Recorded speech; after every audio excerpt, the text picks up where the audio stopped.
It all started 3 years ago with names like Jan Shalhoub, Jamie Ram, the equal opportunity destroyer Steve Webb, and Jason Strudwick bringing the Ice Age to Lexington.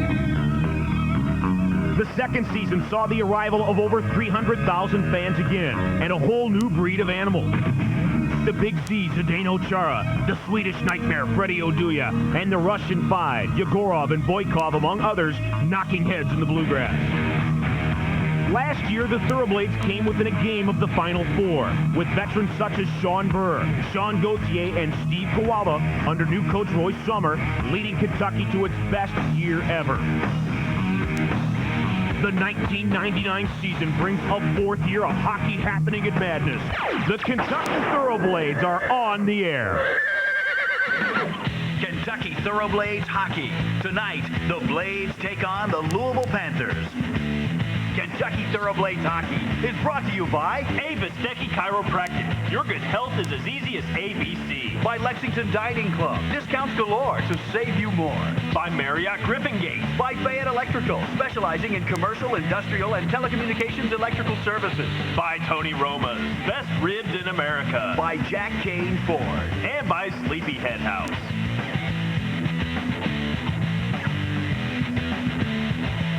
Live from Rupp Arena, the best team in the American Hockey League with the best home record in the American Hockey League goes at it with their cross-state rival, the Louisville Panthers, here in Rupp Arena. Very pleasant, snowy good evening, everyone. It's officially hockey weather. Tim Whitman alongside Drew Diener. The 12th meeting of the season between the Thoroughblades and the Louisville Panthers. Hey, man, you can play wiffle ball against your next-door neighbor 12 times in 3.5 months. You guys are going to brawl. Yeah, you figure you play hockey that many times, 12 times in 48 meetings. The games Kentucky's had this year, 12 of those games have been against Louisville. These two teams do not like each other. 901 combined penalty minutes in the 12 prior meetings to tonight.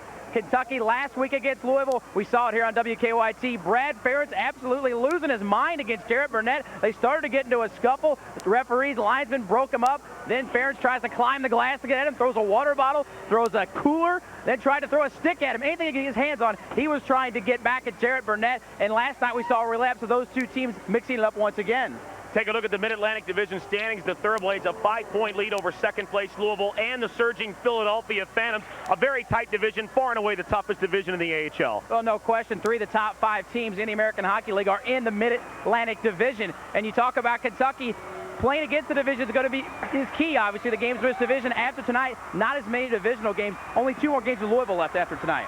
The season series has been very even, 5 victories a side and a tie, each team with 3 victories at home. However, big key to this game is going to be getting the crowd into it early and, in addition, stopping a very high-powered offense. Well, absolutely. Tonight, maybe 12,000 people on hand for this game. Get the first goal of the game, get the crowd into it. That'll really help the energy get flowing in the guys on the ice. Aside from that, Louisville, when you talk about the Panthers, the #1 offense in the American Hockey League, and that's one of the worst power play units in the league. Once they get that going, it'll be scary. And probably most important of all, don't screw up the anthem. That is a big key tonight because that's why there are so many folks here to see Brian Littrell of the Backstreet Boys sing the national anthem. We get through the anthem. Everything after that, pretty much icing on the cake. It's great hockey and a great cause, as tonight is Healthy Heart Club night from Backstreet Boys, Central Kentucky's own Brian Littrell. Back after this with Josh Fisher and Thoroughblades head coach Roy Summer. We're about 6 minutes away from face-off here in Lexington.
Hello, this is Josh.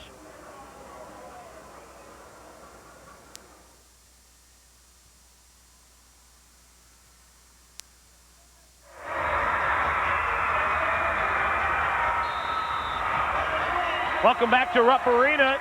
Thoroughblades and the Louisville Panthers, an outstanding crowd on hand for tonight's contest. Earlier this evening, Thoroughblades broadcaster Josh Fisher spoke with Roy Summer. Louisville's had a lot of suspensions lately. Talked to the Thoroughblades bench boss about how that will affect tonight's matchup. Well, you would think so. I mean, you'd think if a team was right to beat, these guys would be with those players being out. And, you know, they've also got 4 guys on the injured list, too. So they're shorthanded, and, hey, it's not our fault. It's their fault. They're the ones that got caught doing it, so too bad. Big night, big crowd. It's obviously got to pump the guys up a little bit. You think that'll help them out?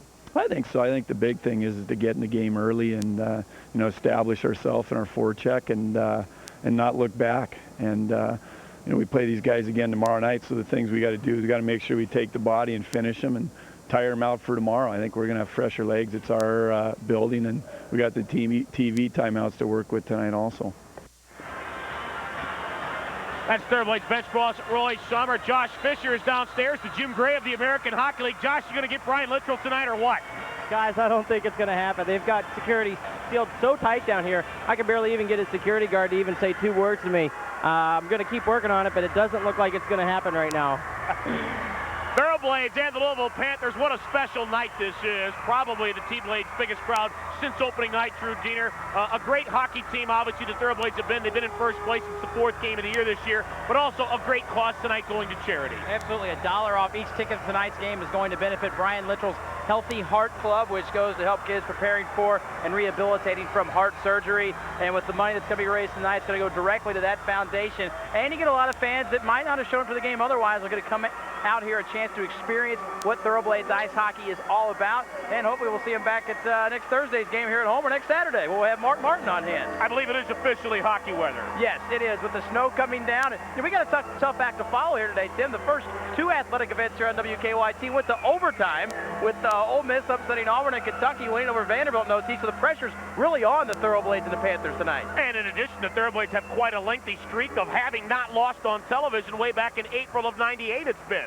Well, and last year in the playoffs, of course, Mike Craig had the overtime game winner. So, yeah, the streak's going while on TV. I mean, these guys like seeing themselves on tape, maybe catching it on the VCR afterwards. But certainly they have played well in the games on television, and we don't look for that to change tonight. There are not many empty seats at all in the lower arena, Tim, and the top half of the upper arena tonight is filling up rapidly as well. So this is going to be a great night for hockey here in Lexington. Thoroughblades are just a couple of seconds away from entering the ice, but I want to tell you about something we're going to do this year we haven't ever done. We're going to try and put Lexington on the Guinness Book of World Records map. Friday, February the 18th, bring your sweeties, because Guinness Book of World Records presents Break the Kissing Record Night. We're going to attempt to break the all-time Guinness Book of World Records for the most simultaneous couples kissing in one venue. Mark it down, 4 days after Valentine's Day, Friday, February the 18th. Tickets for that game or any game are available by calling the T-Blades at 259-1996. Individual game tickets, 233-3535. The T-Blades and the Panthers on the ice. They'll meet 3 times in 44 hours this weekend. Well, these 2 teams have already played each other so many times, they're really sick. I mean, you throw in the fact they played each other 4 times in a preseason. This is really tonight the 16th meeting already between these 2 teams, and that's about a third, really, of the contest that either of them has played this year. And, yeah, these 2 teams have seen enough of each other. The way it works out, though, after this weekend, there's only 1 game with Louisville the rest of the way. So we'll see if the time off will help them when they come back for that 1 game. There you get a look at Mika Kiprasov. What an outstanding rock he's been in between the pipes this year. The first ever rookie to start an all-star game in net. Leads the league in goals against average. Second in the league in victories. And the way Johan Hedberg's playing these days, we might be seeing a lot more of them. Well, Mika Kiprasov and Johan Hedberg, I mean, if you're the San Jose Sharks, sure, you'd like to see both goaltenders get equal time to develop properly, but Mika Kiprasov has flat out been the best goalie in the American Hockey League. That's why he won the goaltenders competition at the skills competition this past week. As the top goaltender, you really got to ride this guy out. As the playoffs started today, we'd see him every night. There'll be an old friend in net for the Louisville Panthers tonight. Sean Gaultier beat Kentucky last night Start of the year in the East Coast Hockey League. Great numbers for a guy that set some T-Blades records last year, 8-2-2, and a stingy 2.23. And his save percentage, 9.34. That's right up there as well. He's the Thoroughblades leader in save percentage and goals against average off of last year. But he was the guy who sat in the playoffs, and he's also the guy the Sharks decided not to sign this year when trying to figure out who was going to make up their rosters in the minors goaltender-wise. So he's got a point to prove every time he comes out on the ice. I want to thank our sponsor, Fifth Third Bank, for presenting our pregame show. Fifth Third Bank working hard to be the only bank you will ever need. Our pregame report here in Lexington, having a bit of an extended pregame tonight to allow for our pregame activities to take place in just a second. Backstreet Boys' Brian Littrell is going to come on the ice and sing the National Anthem. And you can tell by the squeals in the crowd what the demographics are this evening. Young teenage girls making up a good portion of this audience. And he is entering the ice there on the far end where the Louisville Panthers normally enter the ice. What a round of applause this kid's had. What a great foundation it is. A couple of T-Blades, I think we're trying to bribe some stick boys to get autographs from him today.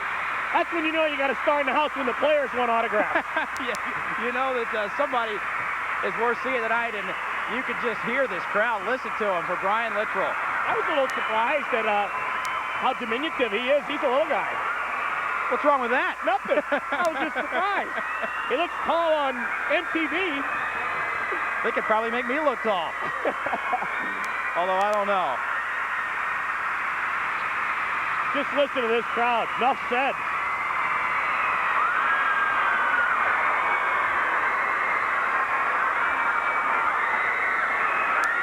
Portion of every ticket sold for this game has gone to his Heart Foundation. Hello, Let's tune in.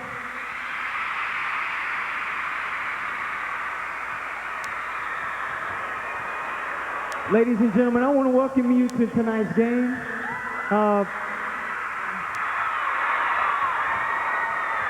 If I may take just 2 seconds of your time, and thank you so very much for coming, because this right here is because of generous hearts of people that can make a lot of children's lives very happy. And this goes to you, so thank you very much.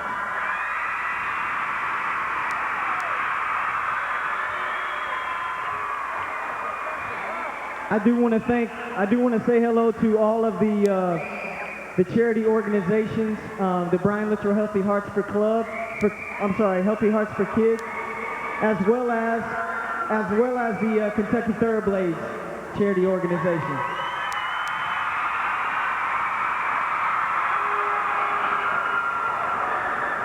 Once again, thank you so very much for coming, and it means the world to me, so thank you.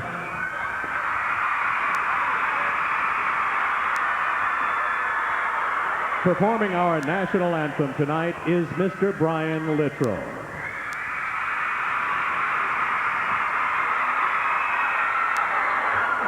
Oh, say, can you see by the dawn's early light what so proudly we began at the twilight's last gleaming, whose broad stripes and bright stars through the perilous fight o'er the ramparts we watched were so gallantly streaming, and the rockets regular, the bombs bursting in air, gave proof through the night that our flag was still there. Oh, gonna say does that star-spangled banner get waving o'er the land of the free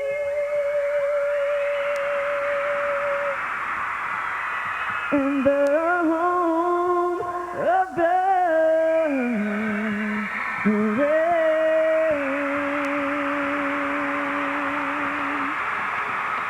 Well, if that don't get the crowd into it early, nothing will. I've never seen a crowd like that for a national anthem, but boy, whatever it takes to get them going tonight, it certainly is good to see all these people out here, and this will be a great game if the start is any indication. First ever anthem singer in franchise history that brought a bodyguard on the ice with him. Well, he probably needed it with all these screaming teeny boppers, if you will, out there in the crowd.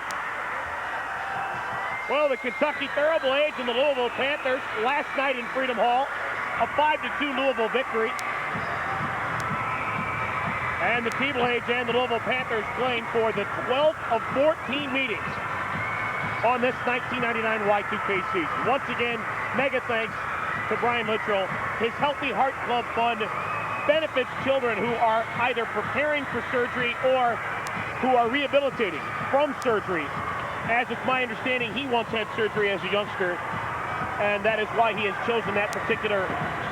Almost didn't make it. Almost as a baby, in fact, was some sort of heart condition that did, almost wouldn't see Brian Littrell today had he not recovered from it, and certainly is one of the reasons he's such a big backer of started his foundation. Tonight's referee is Conrad Heisch, and the linesmen are Barry Conway and Kevin Lord. Craig Ferguson for Louisville, Mark Smith, Kentucky, a pair of 11s. Sticks come down in front of this huge crowd in Rupp Arena, and we are underway in Lexington, the Thoroughblades and the Louisville Panthers. Kentucky a 5-point lead for first place on this team. Reichert for the Panthers, gains the line, a quick wrist shot wide. Ferguson for Louisville. You know the Panthers deeply want to get on the board early to quiet this raucous crowd. Well, absolutely. The way things started this game, they want to do anything they can to shut up 12,000 people or how many are on here tonight. Jason Lawmaster making his Rupp Arena debut for Kentucky, number 2. He was involved in a big brawl last night with Brent Thompson. Nova Seltzer for Louisville, gains the line to Ferguson, and a shot sails high. Rebound to Bradley for the T-Blades. On his high horse up the right wing, he lifts it out the center, and Brent Thompson for Louisville is there. Craig Reichert knifes the puck deep and across the Kentucky line, and Kippersoff will set it up for Zindrich in behind the T-Blades cage.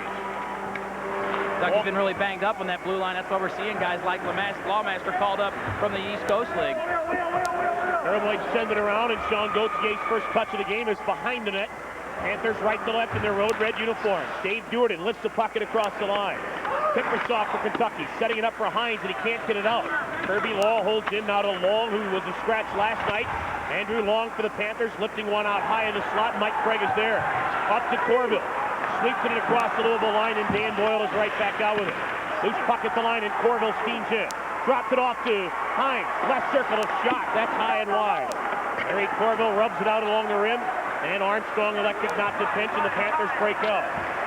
This Louisville team, a high-flying team, and they can score on anybody. And they can score 5 on 5. It's so amazing all the goals they score. And 174, and only 31 of them have been scored on the power play. That's how good they have been, even strength.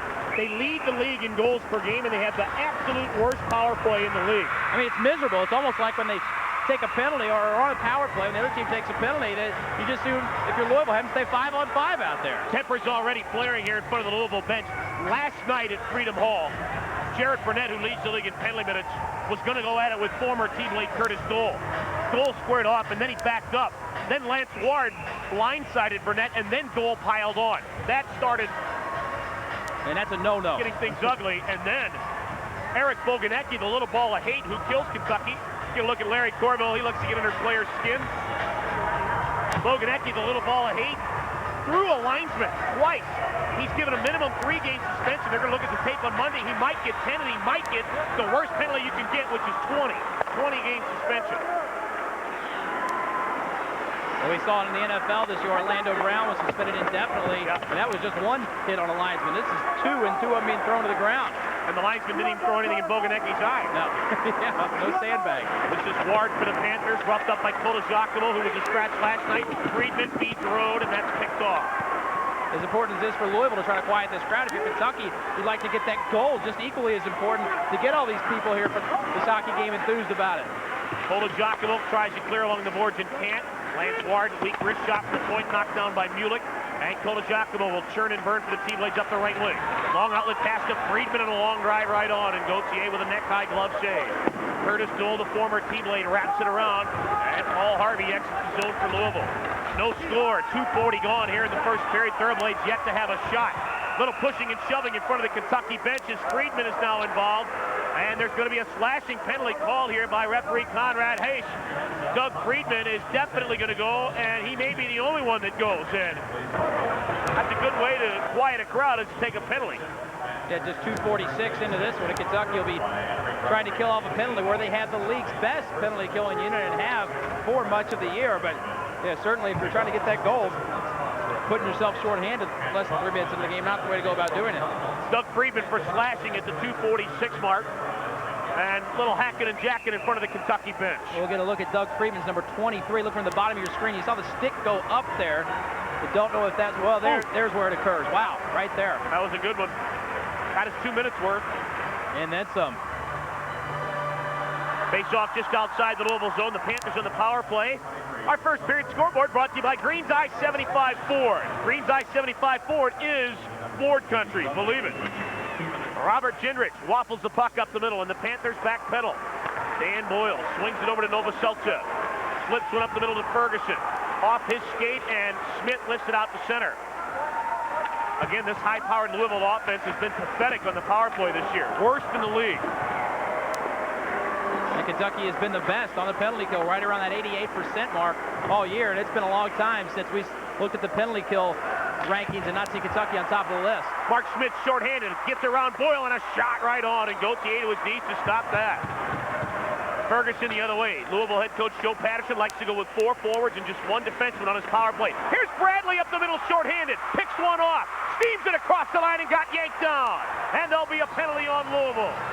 I don't think Bradley had a whole lot of gas in the tank to get by Novoselica, and as soon as Novoselica put a stick in his ribs, Bradley went down. He did the right thing because he was hoping, I think, to draw a penalty shot of that situation and came close to doing just that. But either way, he does draw the penalty back on Louisville, and that'll force them to go 4-on-4. Kentucky will end up getting 50 seconds of man advantage play out of this. So a smart play by Matt Bradley to go down after he picked the pass off deep in the zone. Turnovers on the blue line, no matter which one you're talking about, are always key. There's Bradley with the steal right there on his own blue line. Looking to does the smart thing, keeps the puck in front of him. We'll see the hook.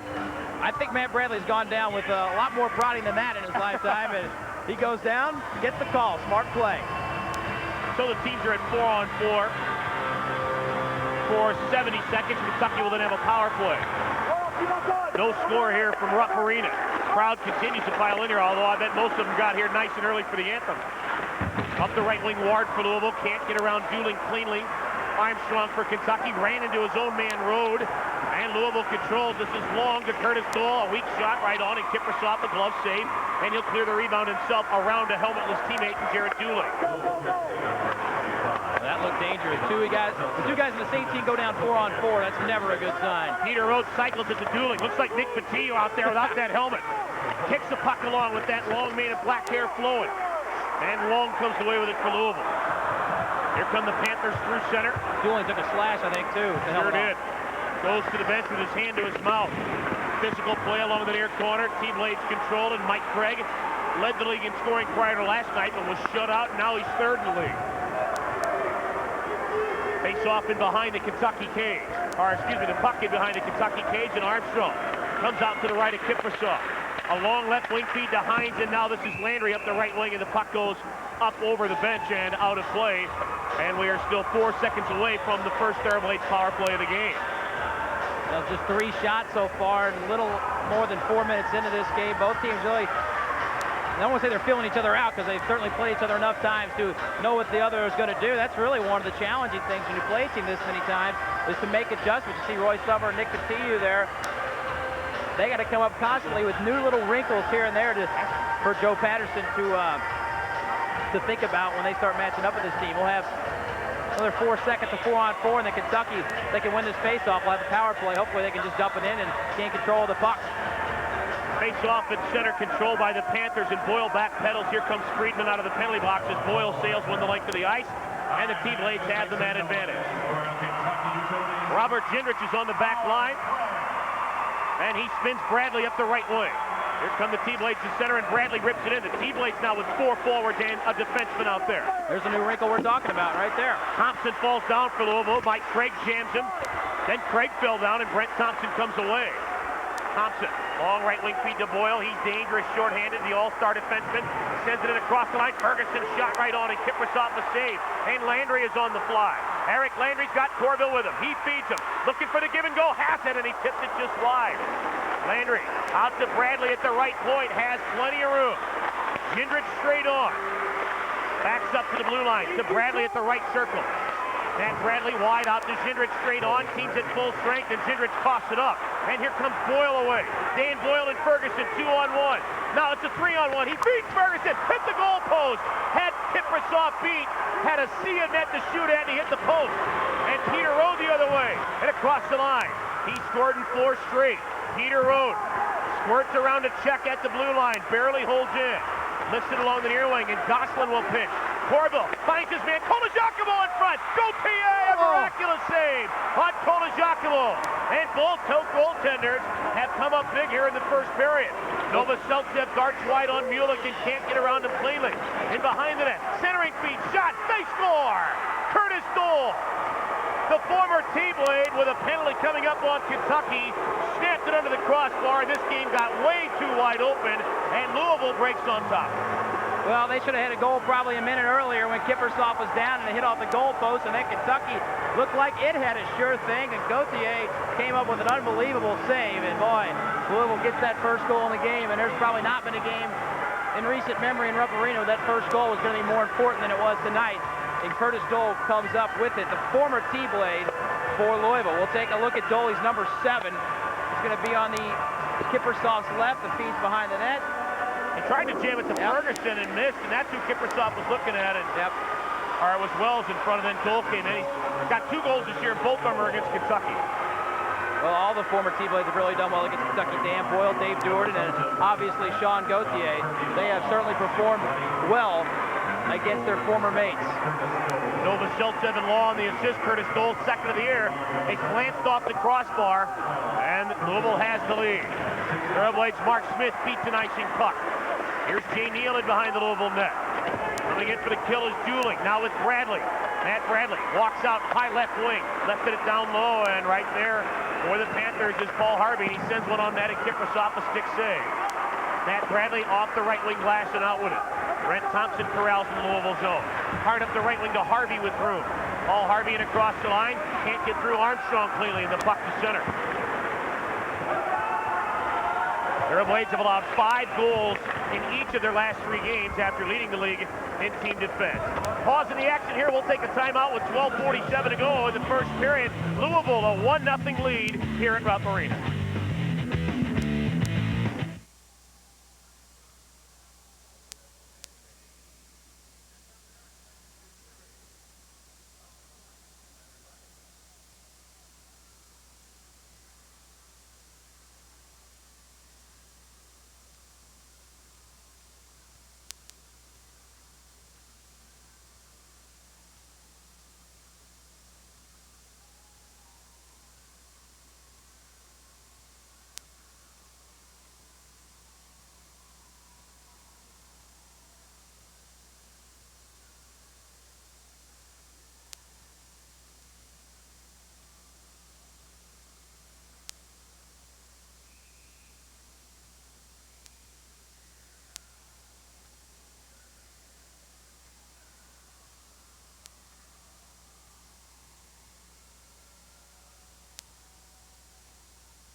Taking a look at the Thoroughblades starting goaltender Mika Kiprasov, brought to you by Abe Ostecki Chiropractic. Your good health might be as easy as ABC. Mika Kiprasov and the Thoroughblades' health have been synonymous this year. Josh Fisher downstairs. Josh, how'd you see that goal go in? Guys, 4 of the 5 shots Kiprasov has faced, the Panthers have just been going up high on him, and that one just went right underneath the crossbar. It was on a delayed penalty call, but look for the Panthers to just keep going up high on him. Thoroughblades back on the attack, and Gauthier has to pounce on it to the right of the Kentucky cage. Hey, there's been plenty of teams go high on Mika Kiprasov this year and gone home frustrated. Yeah, he has got the quick glove hand. There's really not one particular spot with Mika Kiprasov that you can point out as a weakness. We get a look at Sean Gauthier there, still in his Christmas attire with the green and red, but Gauthier is a guy we talked about before. You can tell by the type of game he's going to have generally by the first few shots of the game, and if the first big save he had was any indication, it's going to be a tough night to try to beat Sean Gauthier. Well, last time we saw him here on WKYT, he got yanked. Thoroughblades win the draw out to Hines. Not a Craig with a shot. That skipped wide. Armstrong holds in. Down to Landry. He's poked off. Back to Armstrong at the point. A shot deflected, and Landry just missed an open net of the near wing as he couldn't knock down a bouncy puck. And the Panthers will jam it up the near side. Louisville right to left, leading 1-0, and Craig Reichert will send it in deep.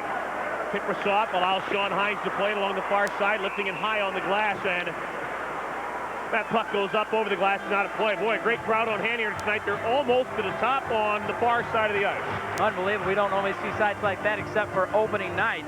We look over there, and they are a good, solid 30 rows up, I would say. Looking over there, just a quick gauge in terms of fans that are here, and you can see looks on their faces, all having a good time doing the chicken dance right there.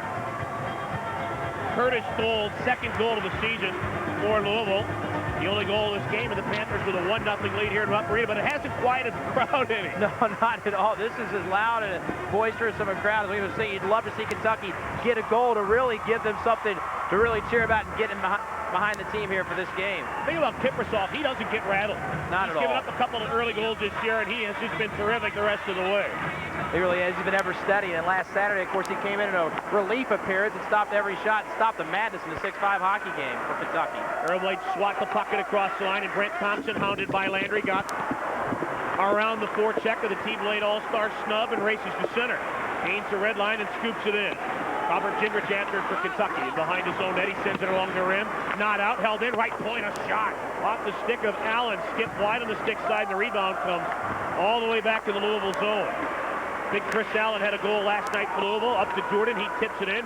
And actually, they're going to rule he did not tip it in, and as a result, it's icing. We'll take a timeout with 11:31 to go in the first period. Louisville leading it 1-0 here at Rupp Arena.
Thoroughblade defenseman Chris Armstrong, brought to you by the Lexington Dining Club. Discounts galore to save you more. What a great book that is, the Lexington Dining Club puts out. Chris Armstrong, been a solid pillar on the back line all season long. Thoroughblades can ill afford to lose another defenseman at this point in the season. No, he's really a key guy right now with all the problems on defense. He's been among the top 5 guys on defense in the league in terms of points all season long, and look for him to stay up there. If Kentucky's going to make a big run in the postseason, he's going to be one of the key members of that defensive unit.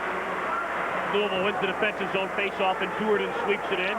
Jason Lawmaster after for Kentucky, took a slash, fights through it, up the left wing, a big collision with Long, and Long got the worst of that for Louisville. As the puck is right on net, and Gauthier sets it up for Thompson. Long up the right wing for Louisville, punches it out to the red line, and Gingrich takes the body and not the puck, and did so very well. Lawmaster for Kentucky, a long outlet pass that's well in front of Friedman. Back after it is Allen. This is going to be icing on Kentucky. That right there, very indicative of a guy who's not used to perhaps playing at this level at this speed. Absolutely. Lawmaster was just called up the other day from Peoria, I should say. He played in the East Coast Hockey League All-Star game earlier this week. It was televised nationally on ESPN2 and scored a goal in that game. He played a little defense and a little forward down there, or up there, I should say, in Peoria. And he's a guy, probably one of these guys, going to get 2 or 3 games to look at here. And if they like him, he'll stay. And if not, they'll probably send him back down to the coast. T-Blade's got the thumpers out there. Burnett, Gosselin, Hines. Yep. All out there. We'll see if there's any shenanigans at this point. Most of the Louisville thumpers are either suspended, hurt. Curtis Gold, quick shot from the point, and Kiprasov, a nice waffle save. Friedman banged at the rebound, can't get it out. That's a turnover. Wells throws one in front, and Mulick saved Friedman's hide there. Centering effort. Through the legs of Gosselin, who knocked this man down. And the Thoroughblades road doesn't get it out. Penalty coming up on Kentucky. Christian Gosselin knocked his man off the puck, and Burnett comes in with a slash, and we're going to have a penalty. Well, you just do with the trifecta players the team mates had out there, Friedman, Burnett, and Gosselin, that things would get a little rough and a little chippy, and sure enough, Gosselin takes a penalty. Yeah, and if you're going to get out there and start a fight, that's one thing, because you don't make your team shorthanded. But Gosselin takes a penalty on really a possession, Louisville, that should have ended 2 or 3 times. Kentucky had a chance to clear the zone. Maybe got a little bit too fancy, decided not to. We'll take a look and see if we can see the penalty. There it is right there, Gosselin. Well, he really got his money's worth there. Yeah, he did. Flipped him end over end. On the penalty. Yeah, flipped him end over end. Gosselin off at 9:28. Second Louisville power play of the game. They didn't convert on the first one. Christian Gosselin is one of 5 players already in triple digits in penalty minutes this year for the team late. He is second on the team with 160, and he has 2 more. So the Panthers took a penalty on their first power play. This is their second opportunity. 32 seconds away from the halfway point in the first period. The Thoroughblades have only 3 shots on net.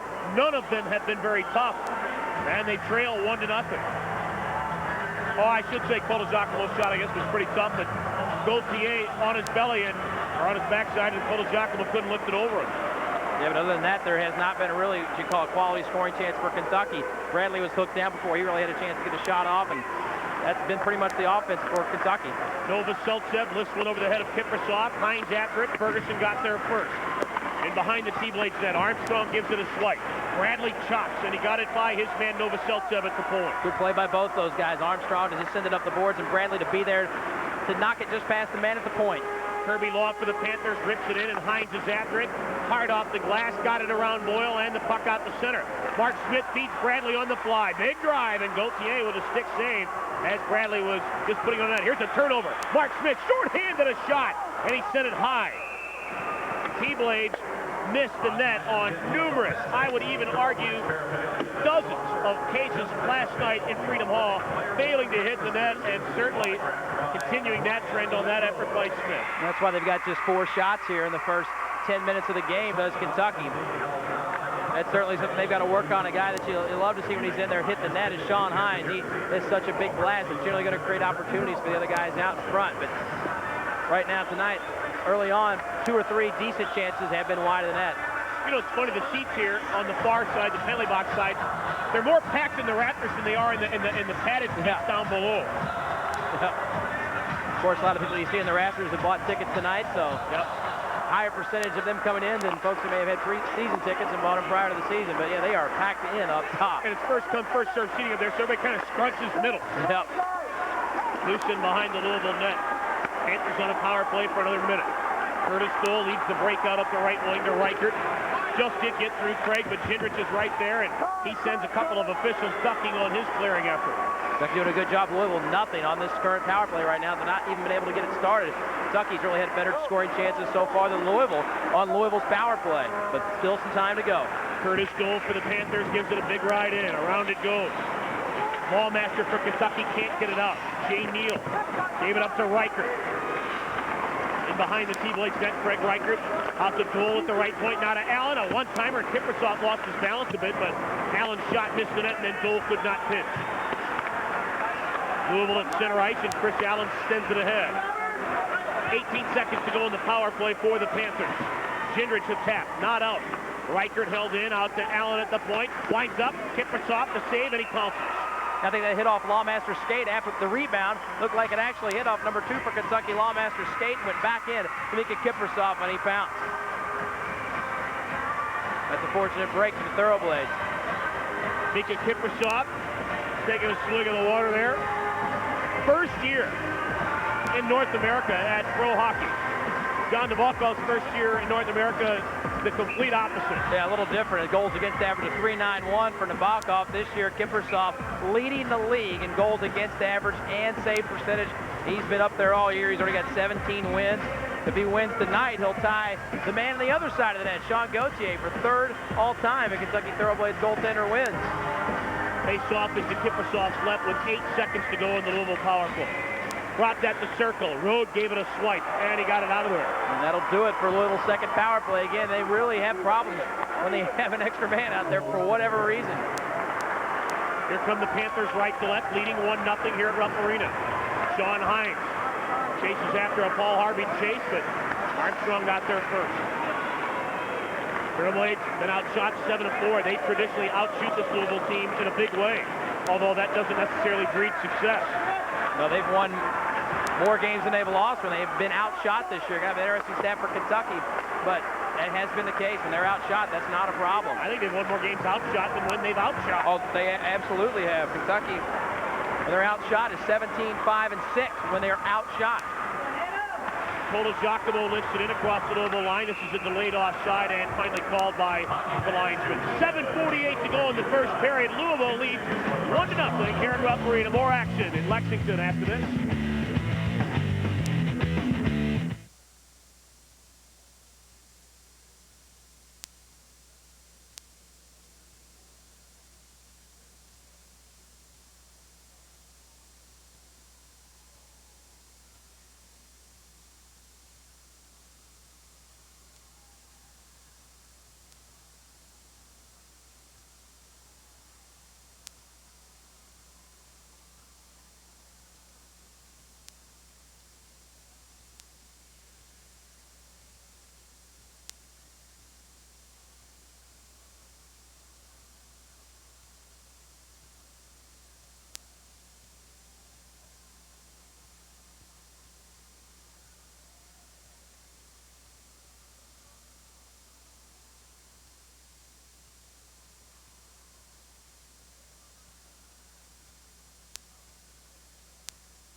Thoroughblades center Mark Smith has been red hot. Brought to you by Marriott Griffin Gate, a Lexington resort located on Newtown Pike.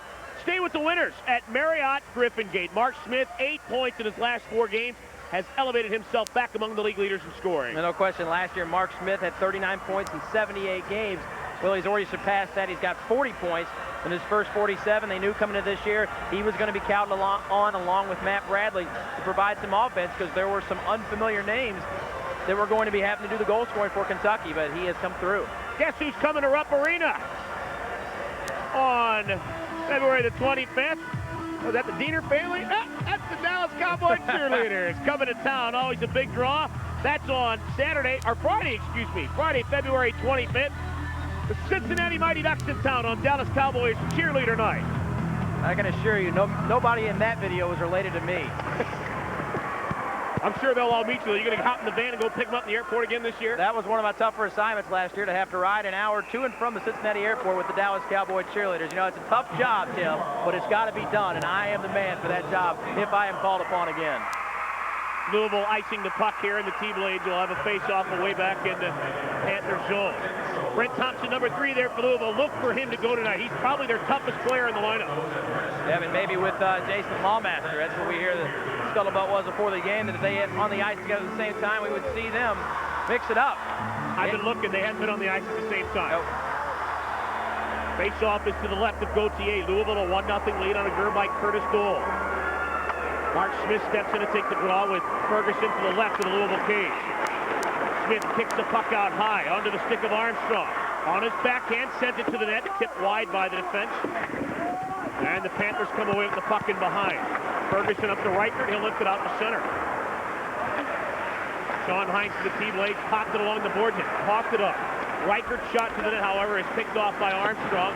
Sends it along the boards and not out. Hit the referee. Reichert for the Panthers, a wicked shot wide on the glove side. Well, they're getting some good looks here at Kentucky zone. And the T-Blades are helping them out just fine with a couple of defensive zone turnovers. Mark Smith on the high horse and across the Louisville line. Swings it to Bradley, a shot off a skate. Nova Seltzer for Louisville. Corrals the rebound, and he'll slowly and methodically lift it out to center. Jarrett Fueling, the T-Blades cast it on a rush. Got tripped up from behind and coughed it up. Jeff Ware for the Panthers. Up the right wing. Oh, he missed an elbow from Hines. But Hines came away with the puck to Fueling. And across the line. Wrist shot blocked. Jarrett Fueling fighting after it. Comes out to center. Mark Smith played it off the board. Mike Craig steps up. Along to Smith. Roughed up on the play by Boyle. Now Craig steps up again to Smith. T-Blades not getting much puck luck out there, and the Panthers clogging the middle nicely. Stewarden in across the line, barely onside. Can't get through the stick in the ribs of Gosselin. Big hit by Landry on Long, but Long has the puck for Louisville. Centers one, he just missed Kirby Law, who missed his check of Landry at center. Kirby Law for the Panthers, dropped it off to Boyle, and not aware, tripped up by Landry and behind, and no call from referee Conrad Ice. Less than 6 minutes to go in the first period, the Panthers a 1-0 lead. Gosselin for Kentucky, high off the left wing glass, and then he knocked his man Long down. And they're going to rule this icing on the Thoroughblades with still 5:46 remaining here in the first period. Kentucky just with 5 shots so far here, and we played 14 minutes, just 12 shots combined for these two teams. Louisville putting basically all 5 guys in the neutral zone, the area between the blue lines, and not allowing Kentucky really to get ahead of steam to come through there, especially Eric Landry. They have been keeping him kind of a marked man, not allowing him to get his speed. That's what his biggest weapon is his speed, and he has been a marked man. They've not let him do it. Got a new feature for you tonight, our trivia question brought to you by the Lexington Dining Club. Discounts galore to save you more. How many 3-year players have been Thoroughblades in franchise history? This is the 4th year of the team. How many different players have played with the Thoroughblades in 3 different seasons? We'll have the answer a bit later on here in the period. Face-off is to Kiprusoff's left. Gauthier hasn't seen much puck tonight. Louisville wins the face-off. They did a great job at that last night. Kiprusoff for the team lead. Spins it ahead to Mike Craig. Floats the puck along and just barely got it out of the zone. Eric Landry, good job, though, to come back and get the puck. What a pass to Craig up the wing. Gains the line. Got around his check ward. Mike Craig down low. Jams at the puck in behind. Trying to kick it with the skate. Held up on the play. Now Corville comes away. Into Landry behind the net. Landry comes out to Gauthier's left. A penalty coming up on Louisville. Landry to Gendrich. Fakes the shot. And then sends a weak effort to the net. And Gauthier makes the save and hold on. Would have liked to see Gendrich really let one rip there, but this line of Landry, Craig, and Corville, supposed to be the team's top line, held without a point last night. Not many teams have done that this year. No, and of course the difference last night playing in Louisville, Coach Batterson for Louisville would get the last change and can really put the matchups, dictate the matchups out on the ice, who he wants to put against that line. Now tonight, the home team always gets the last change, so Roy Summer will be able to throw those guys out there late if he wants to, and Louisville will not be able to match lines quite as much as they were able to last night. We saw right there how good that line is, though, at creating scoring chances, as Lance Ward is off to the box with a penalty. He got into it with Burnett last night and got kicked out of the game. And he picked up a 2-minute minor here at 14:50. Thoroughblades on their second power play of the game. Louisville's power play has been right around the middle most of the season. They've really not had any stretches where they've been dominant on that power play, but they haven't really had many prolonged streaks coming in tonight. Kentucky 11th in the league on the power play, 17%. The league leaders, Hershey, they're at 22. Louisville's last at 18. So Kentucky, or 13, I should say, right there in the middle, right around the league average. Face-off is to Gauthier's right. Wired out for obstruction holding, and the Louisville clearing effort goes up over the end plexiglass and out of play. Thoroughblades still trailing here 1-0 in the first period. Louisville has also hit a goal post in this game off the stick of Ferguson. Yeah, they have had the better of the chances, have the Louisville Panthers so far in this game. Garrett Dooley, he's out there in the power play with Mark Smith. Hey, those two guys have been the hottest scorers of late. Yeah, they really have. Smith, he talked about the four-game point streak he's got going. Dooley's got a streak going as well. And that was a line that was slow to develop this year. That was the one line you knew coming back was going to be able, was together from last year. Coming in tonight, Jared Dooley 4 games in a row with the goal. Smith won the draw out to Hines. Now to Cola Giacomo. To Smith, banned on it. Missed the net, actually. They missed the net a ton last night. And that was an open net there to shoot at. Dueling to Armstrong. He's pressured. Garrett Dueling protecting nicely at the point. No, he didn't. Held on to it way too long. Here come the Panthers shorthanded. Boyle to Ferguson. Kiprusoff, big save. On his back, he pounces. Unbelievable from Kiprusoff, because it was basically a 2-on-none once that pass was made. And he comes up with a save. And now Louisville player Law slugs Armstrong, who slugged him back, and Law gave him another big right cross to the yap. Armstrong didn't really retaliate there, so we'll see how that shakes out. And I think he's going to go off, and he's upset about it. He didn't retaliate at all. Well, Jared Dooley held the puck way too long at the right point in Louisville. Dan Boyle sprung Ferguson on a shorthanded breakaway, and there'll be penalties coming up here. See if we can sort all this out on the replay. You see Dan Boyle coming in. They were upset. Boyle with a great flick over to the middle, and somehow Kiprusoff comes up with the save, does the splits, and Kentucky was upset about that little poke right there is what Kentucky was upset about. Boy, it doesn't get any more point blank than that, though. Ferguson's hit a post. He's third in the league in goals with 24. He's hit a post, and Kippersoff, highway robbery there. Well, that was just 2 All-Stars going in. And our All-Star for this game, Josh Fisher. What do you got, Josh?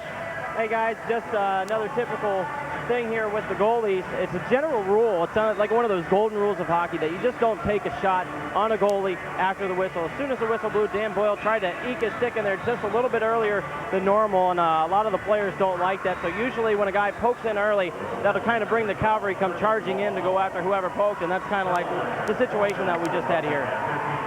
Hey, the Thoroughblades are going to get a 5-on-3 power play here. Armstrong actually picks up a penalty, too, so... Yeah, well, the Law got a double minor, okay. and Armstrong just got the minor, so Kentucky is going to have a fat minute and 33 of 5-on-3 power play, and teams can't afford to waste chances like that. No, absolutely. Armstrong was upset, but I think once he knows the way things are, that it's a 5-on-3, that he's not going to be quite as upset. Kentucky really needs to convert here. Minute 33. That is a long stretch of time for 5-on-3. If you don't convert, that's a big, big boost for the other team. So there'll be a defensive zone face-off of the Kentucky zone, but this is a Thoroughblades power play, a 5-on-3 for a minute 33. Armstrong picked up a minor, and Kirby Law got a double minor, with the Thoroughblades already on a power play. Face-off is to Kippersoff's right. Thoroughblades win the draw, and they'll have to go the length of the ice on this 5-on-3. Mark Smith feeds Craig through center. Stick handles around Ferguson, gains the line. Not a Smith, he'll jam it in deep. Mike Craig pokes it along in behind the net, and Landry comes away. Out to Hines.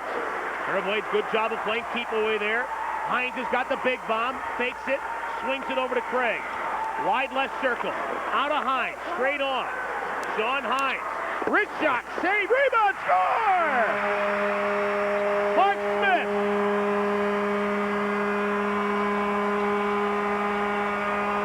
Mark Smith on the doorstep. Jammed it home, and we're tied at 1. If you're not familiar with Sean Hines and no follow Kentucky Thoroughblades hockey, one thing you know about him, he's got a 106-mile-an-hour slap shot, the hardest ever recorded. His sticks in the Hockey Hall of Fame, and right there we saw what his big weapon can do. He got a little room out of the point. We'll take a look at it here as Hines, number 21, out at the center point.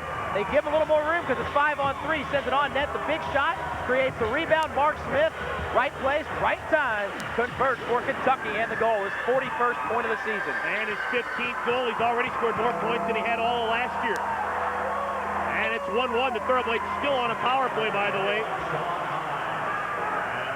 It's a 5-on-4 as Hines sends it in, and Gauthier had to play. And Eric Karam at the right post. Eric Landry wide, top of the right point. Landry moves in for the kill, gave it up to Craig. Mike Craig in behind the Louisville net. Sends it to the side of the cage. Right there is Corville. Lifted it along the near wing. Now Eric Landry spins around, finds Bradley straight on, fakes the shot, pushes it along the near wing to Hines. Not a Landry in the corner, given a shove by Boyle. Thoroughblades pressure. Dan Boyle 1-on-3. Almost got it out of there, but Craig comes away. Walks in front, shot, just missed the far stick side. And then Corville got dumped hard as the puck comes to center. Kentucky with good pressure that time, created a decent chance. Now they've got 35 more seconds on the power play here to see if they can do something with it. This is Landry on a move along the boards. He got the lumber hard, and Louisville will send it down, and Eric Landry is on his belly and gets up slow. He hurt his wrist, and he was really giving the horizontal lumber hard along the near wing. Yeah, Landry tried to beat his man along the board rather than just send it in and have somebody try to gain control of the puck for Kentucky. Landry here with the puck, tries to go wide on Thompson, and boy, that's up high. Hit his wrist there on the board. Right where the dasher meets the glass. Landry spun his wrist around a bit, and he'll go to the bench. Mark Smith, 15th of the year.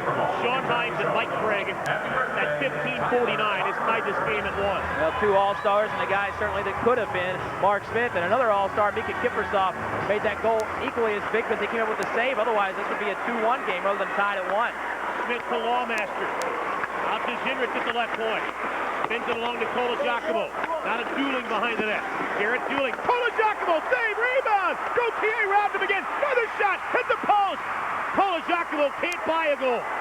Smith, the Lawmaster at the point, he can't hold in. Novoselic the other way. He's one-on-one with Ginrich, and a backhander is wide. That looked like it was in the net twice, Tim. Hit the post. Second effort hit the post. He's been all alone in front several times tonight. Mark Smith out to Lawmaster at the point. Sends it to the net. Holds in. Oh, and then it rolled off his stick. Trying to keep it in with the skate at the point, and he does so. Polizakimo sends it along the rim. Now to Dooling. Jarrett Dooling shoved hard into the corner board. Walks out in the slot. Gave it up to Friedman. Cutting in. Shot. Save. Gauthier, and he pounces. As Friedman came flying in, and Gauthier slugs him, among others. And the T-Blades a little love tap on a netminder. Well, Friedman came in off the bench full of energy, had the shot, and it kept going toward the net. Gauthier didn't like it, but that's a little bit of retaliation for what we saw on the other side of the ice with Mika Kiprusoff.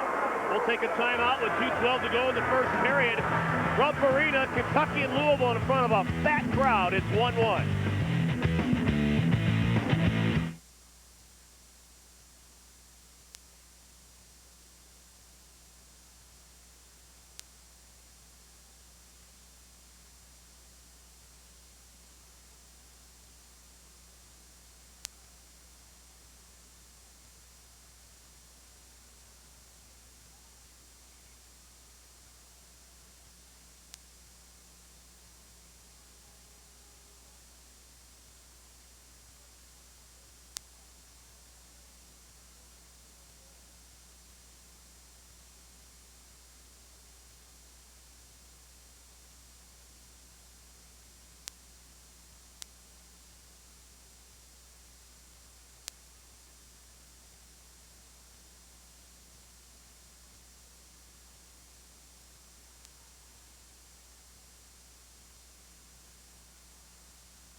Thoroughblades captain Jarrett Dooling, brought to you by Fayette Electrical Service, specializing in commercial, industrial, and telecommunications electrical services. Fayette Electrical Service brings you T-Blades captain Jarrett Dooling. He's been one of the hottest T-Blades. We'll tell you about that in just a second. First, we're going to get to our Lexington Dining Club trivia answer. The question again was, how many three-year players have there been in franchise history? There have been three-year players. Alex Boykoff, Steve Gualo, of course, who has his banner retired, raised here in the rafters of Rupp Arena, and the man we were just talking about, Jarrett Dooling. Of course, Dooling, his first year was on an New York Islanders contract, and then came back last season under San Jose contract, like Lexington, and figured if he's going to play in the minors, may as well play here. And one of the guys who has come to Lexington and found a wife, Jarrett Dooling. Yep. Captain of this team. He's got 4 goals, 4 games with a goal, and he only had 9 goals all season long. So the last 4 games, he's got almost half of his goal total for the entire year. Really starting to come on. He's got one of the deadliest wrist shots that you will see. Jarrett Dooling met his wife Carmela here in Lexington. A lot of T-Blades have fallen into the Lexington love trap. Worked out well. He does plenty of things away from hockey. This is a guy who is an avid hunter, wants to have his own hunting service, or if you will, outfitting area up in the Yukon territory. Ferguson gains the Kentucky line and sends it in deep. Coincidental penalties, by the way, there, and the teams are at 4-on-4. This is Ware's shot from the point, and Kiprusoff saw that cleanly. Rebound to the near wing. Armstrong shouldered off Reichert and stands in behind his own net. Better get rid of it in a big hurry. How dangerous was that move? You never see that work. Got away with it, though. Up to Hines, now to Landry. Back to Hines. He's got the big bounce. Feeds Armstrong. Gauthier down. Armstrong couldn't get a shot off. And the puck is ripped the length of the ice. Well, Armstrong's dangerous play probably led to the scoring chance for Kentucky because they were so concerned about getting him out of the net.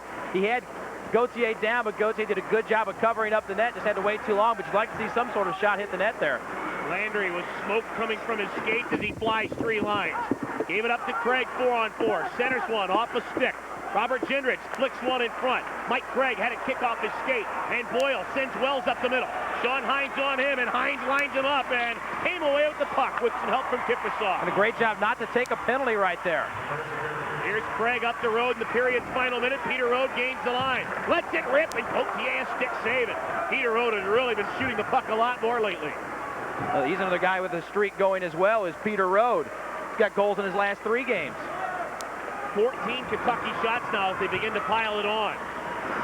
Ballmaster in behind the Thoroughblades cage. Sends it around. Robert Ginrich for Kentucky will lift it off the glass and out. Comes down at the red line. Peter Rode given a shoulder and was knocked down hard. Cowboy, Garrett Dooling got tripped up. Penalty coming up on Louisville. Good hustle by Dooling. He was about to walk it alone. If he doesn't get leg whipped down, the T-Blades would have had a breakaway. But a smart play by Dooling to go after it. He knew if Louisville was going to stop him, they were going to have to commit the penalty. They do. And Kentucky will end this period on a power play and start period number 2 that way. Uh-oh, and I think they're going to get another one. Well, here's Road getting knocked down. That's not the penalty. It's Dooling, the trailer, that comes through there just off the screen that got leg whipped down. And I think referee Conrad H has not only given Lance Ward a penalty, but I saw him go over and signal unsportsmanlike conduct. Did he give him another one? So may have gotten a misconduct as well, maybe a 10-minute misconduct. I think he's signaling 4. I think he's going to give him 4 minutes. A misconduct is when he puts his hands on his waist, but he gave it the timeout signal, which is unsportsmanlike conduct, and I think they're telling him to put 4 minutes up on the board. Is that right? There's certainly a delay right now as the off-ice officials look at it, and yes, as a matter of fact, Tim, it is. We'll get another look to see if we can see Jared Dooling's got to keep an eye on here. He comes in late right there. Yeah, there he goes. Yep. Down he goes, or he walks in alone. Absolutely, that may have saved a goal. It does give Kentucky a power play. There's a 4-on-3 for 10 seconds. Mike Gregg out to Hines. Let her rip. Sean Hines. Right back to Armstrong. Shot deflected just wide by Landry. Boyle sends it around. Not out. Armstrong to Hines. Let it rip, Sean. Backdoor. Craig shot. Sprawling save by Gauthier. 5 seconds in the period. Craig to Armstrong. Not a Hines. Big drive wide. And the T-Blades continue to miss the net. But they will have 3 minutes and 38 seconds of power play to begin the second period. After a slow start, they really began to turn it on. Absolutely. Kentucky creating chances. Mark Smith with the goal, and Kentucky gives these fans here something to cheer about as they head off to the locker room. Tied at 1. You got to credit Mika Kiprasov, too, coming up with a big save in the middle of that period. That's the reason this game's tied. Louisville doesn't have the advantage heading off to the locker room. Coming up in our first intermission, we'll recap things, and Josh Fisher will have a live interview with the T-Blades captain, Jared Dooling, and we'll also have a feature on Rupp Arena's renovation, which is going to be taking place in the next couple of years. 1-1 after 1.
Bluegrass Youth Hockey squirts all-stars on the ice here in our first intermission.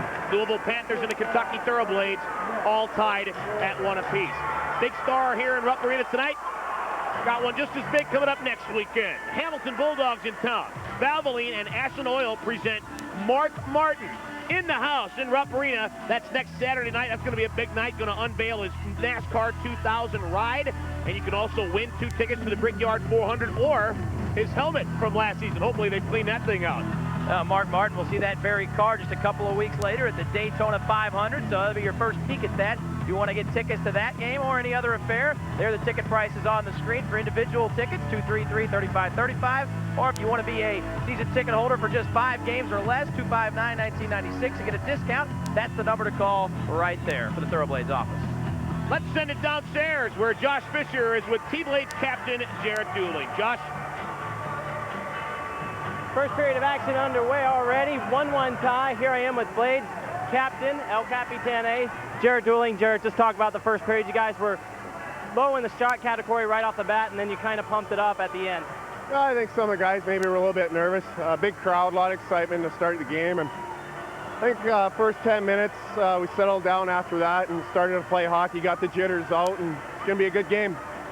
What's the difference between this crowd, about 12 or 13, and opening night crowd? Does it matter? Does the crowd get to a certain level where it doesn't make any difference? It's just a real big crowd out there? Oh, yeah, and it's a blast because it's so loud. And you always get a little bit more energy when you're playing in front of a big crowd. It's just a lot of excitement. The place is rumbling. Makes for a great game, a great atmosphere, and that's what we've got tonight. Hopefully we get more of them this year. You've really been able to pick up your scoring of late. It's got to feel good. How's the confidence level? A lot better than it was for the first 3 months of the season. I don't know what it was, couldn't buy a goal, and so I just kept on trying to work through it. I was getting the chances, that's what kept me going. If you're not getting chances, then it's real discouraging. So I was getting a lot of chances, and I played with a couple of good players, Bradley and Smith, and I knew the time would just come, so they're starting to bounce this way, and I'm hoping to get a couple more bounces tonight. Bradley and Smith, your whole line together has just been outstanding the past couple of weeks. I mean, Bradley's hot. You're hot, Smitty's hot. I mean, you guys just feeding off each other there? Oh, yeah, I think so. It's contagious when you have something like that. Like I said, the first few months, we were working hard down low, and we just get a lot of chances, and they're starting to go for us, so hopefully we'll continue on. Unlike a lot of players, you're one of those guys that's got so much going on off the ice as much as you do on the ice. You just got your pilot's license. You're working on, you're doing a lot of hunting. I mean, do you have any specific animal that you like to hunt more than any other? Everything. I guess my big thing's back in Yukon for sheep, mountain sheep, and doll and stone. And it's just nice to get away from the game. We're pretty fortunate that 1 o'clock in the afternoon we're usually done, so it leaves a lot of extra time. And I enjoy the outdoors. I love hunting and fishing and shooting sports, and just get you outside and enjoy Mother Nature. It's great, and we're really fortunate. How's the flying coming along? I got to get back on it. It's been a little bit, and taking a little break from it. The schedule's been pretty busy, but I think next week I want to start that again. My instructor, Jeremy Cox, I got to give him a call. I want to wrap that up in the next couple of months. I'm looking forward to doing that. A lot of the guys, or not a lot, but a few of the guys have met women here in Lexington and turned out to get married, and you're one of them. Are there any guys falling into that pattern this season? Well, there's a lot of time left in the season. You never know. It's a Lexington trap, but I don't know what it is. It's got a great gal, and I know a few other guys have been pretty fortunate in finding the right one, so I don't know what it is. Match made in heaven, I guess. Thoroughblades captain Jared Dooling, Tim, Drew, we're going to throw it back up to you guys. Hey, we need to find Josh Fisher a piece of that Lexington love trap medicine. After 20 minutes of play, the Thoroughblades and the Louisville Panthers, it is 1-1. Hey, all you wrestling fans out there, want to let you know about a little something going on. That's Friday, March the 3rd here at Rupp Arena. We got $500 in cash to Pro Wrestler Look-alike or Sound-alike Night. Providence Bruins in town on Friday, March the 3rd. Mark that one down on your calendar. If you can dress yourself up to look like a wrestler, or if you can sound like a wrestler, we've got $250 cash in each category.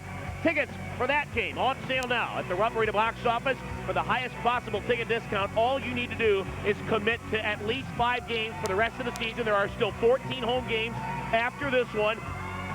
259-1996 is the number to call. The T-Blades front office, 259-1996. Adults, you can get in starting at just $9. $9 for adults. Kids 12 and under are just $8. When we come back, we'll have a look at several arenas around North America that are either building or renovating, including this one. 1-1 after 1 here in Rupp Arena.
Welcome back to Rupp Arena after one period of play. Tim Woodburn alongside Drew Diener here in a very historical building that people might not recognize in a couple years. Well, absolutely. This building is going to get a major facelift. $40 million of the renovations are going to be taking place over the next 4 years.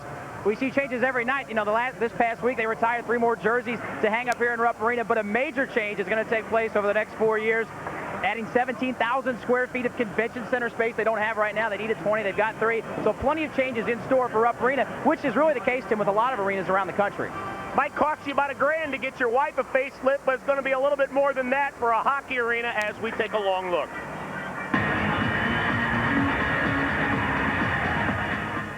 Plastic surgery is getting more expensive by the year. How much does a facelift cost these days? Well, if you happen to be an arena, it will cost you about $42 million. The Lexington Center Corporation is asking the Kentucky government for $30 million of the grand total to renovate the house that Rupp built, with construction set to start in 2001. But what does $42 million get you these days? Obviously, inside the arena, we'll be looking at improvements which would include video screens, improved and new production lighting, sound system, replacing all the lower bowl seats. There's just a real big menu that we're working with our architectural consultants on. In Hershey, the Bears and parent company Herco decided to vacate their old barn in favor of a $75 million new one set to open in 2 years.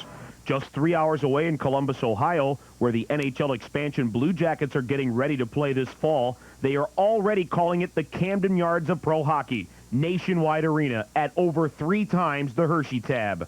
You know, we've got some different seating situations. We've got 6-seat opera boxes right above the lower bowl. We have 29 of them called loge boxes, which are a concept that only Nationwide has in the entire, in North America.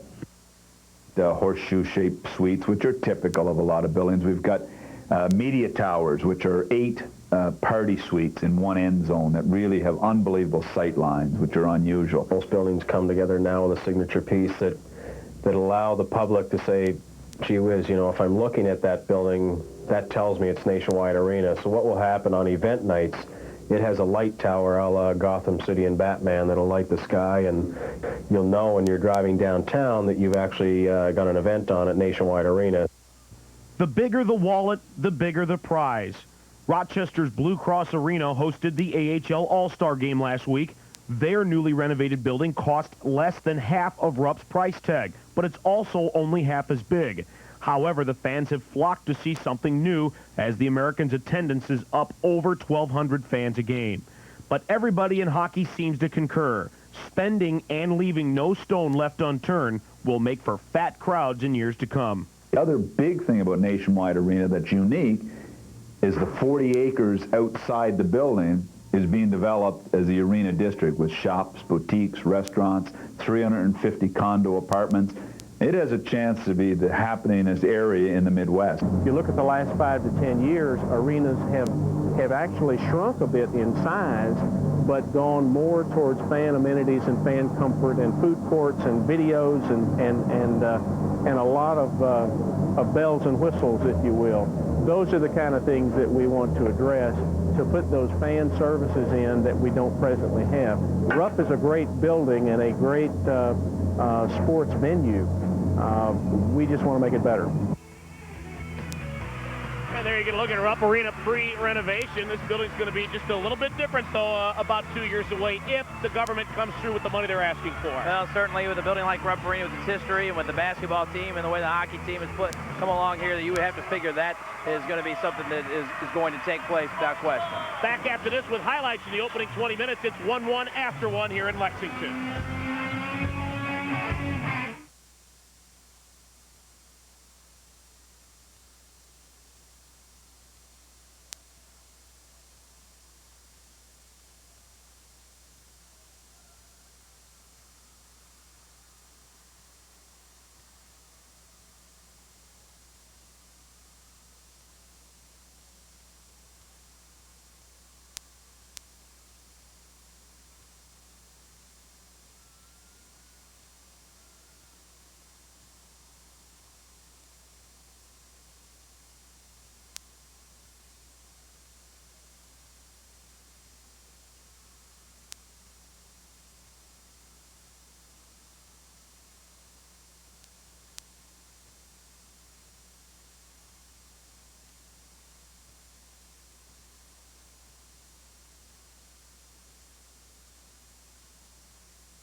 Kentucky Thoroughblades Hockey is brought to you by Cintas, by Sparrow Consulting, your information systems specialist, By Southern Bell Dairy. Around here, it's a tradition. by Bell South Mobility, $10 a month for cellular service. Now there's no excuse.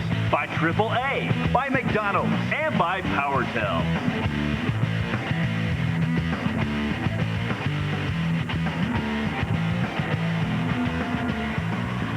Well, that banner just about says it all. There's Bill Gruber, the president of the Booster Club, or at least that's his family. T-Blades and the Panthers 1-1 after one period of play. Take a look at some first period highlights. The Louisville Panthers got on the board first, and with his old friend that's now a current enemy. Well, right there off the rebound, it comes out to Curtis Stoll. Kiprusoff really never had a chance to see it. If he even catches a glimpse of it, he might have had a chance at making the save. But boy, he came up big right here. This is basically a 2-on-0 with Kiprusoff. He goes down. A little extra love tap from Dan Boyle. That led to a penalty. And Kentucky got a 5-on-3 out of that. Absolutely, and here we go. Sean Hines with the wrister. Mark Smith camped in front from his knees, puts it in the back of the net. 15th goal of the year, 41st point. The clean-shaven Mark Smith, I might add, right there. Cleaned his act up, but Kentucky tied this thing up at 1. Scoring chances for Kentucky, outnumbering Louisville 2-1, and the penalty minutes you see there, 1-1 our score. And Kentucky 1 for 3 on the power play, and they will start this period on a power play. Take a look at your AHL out-of-town scoreboard. After we take a look at our scoring summary, Curtis Stoll, second of the year from Kirby Law and Ivan Novoselicev at 620. For Mark Smith, his 15th goal of the year. Sean Hines and Mike Craig. It was a 5-on-3 power play goal at 15:49. That's all the scoring in the opening 20 minutes. Now look at your McDonald's out-of-town scoreboard. Quebec Citadel at home, tied at 1 with St. John. Springfield on the road leads at Lowell 2-1 after 2. Syracuse and Hershey all tied at Hershey Park Arena, 2-2 in the second. Worcester and Wilkes-Barre, no score in the first. Albany at home leads Hamilton 1-0 after 1. And Philadelphia, they've lost just one of their last 11. That was to Kentucky. They're beating up on Cincinnati 2-0 in the first period up at Cincinnati Gardens. Providence and Hartford tied at 1. Rochester and Portland tied at 1. McDonald's. Did somebody say McDonald's? Bringing you our AHL out-of-town scoreboard. Well, McDonald's has been consistent, and as well has the Mid-Atlantic Division in Philadelphia. I mean, Philadelphia started the year out slowly. You just had to figure they were going to make a run, and boy, they have come on. Kentucky, of course, lost in the second round at 7 games to Philadelphia in the playoffs last year. You would think Philadelphia is not a team that you're going to necessarily want to run into this year. How about this? Starting this period in the power play, Jarrett Burnett out there on the ice on the power play to start this period. We'll see if he is out there to maybe shake things up a bit. Burnett on the power play. Yeah. For the T-Blades, they have 3 minutes and 38 seconds of power play. He and Law are right next to one another. We'll see if anything happens when they drop the puck. Louisville wins the center ice faceoff. Puck at center, knocked out of midair by Landry. Comes it across the line, drops it at his feet, curls around. Eric Landry, wide along the left wing. Flips it along the boards, falls down. Over to Craig, now back to Landry off the boards. Back to Craig. Burnett is camped in front of the net. I wonder what his last power play goal was.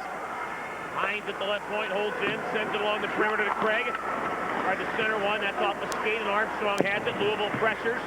Jarrett Burnett after it in behind the Louisville net. Over to Landry. Right back along the end boards to Burnett. No, Landry got there first.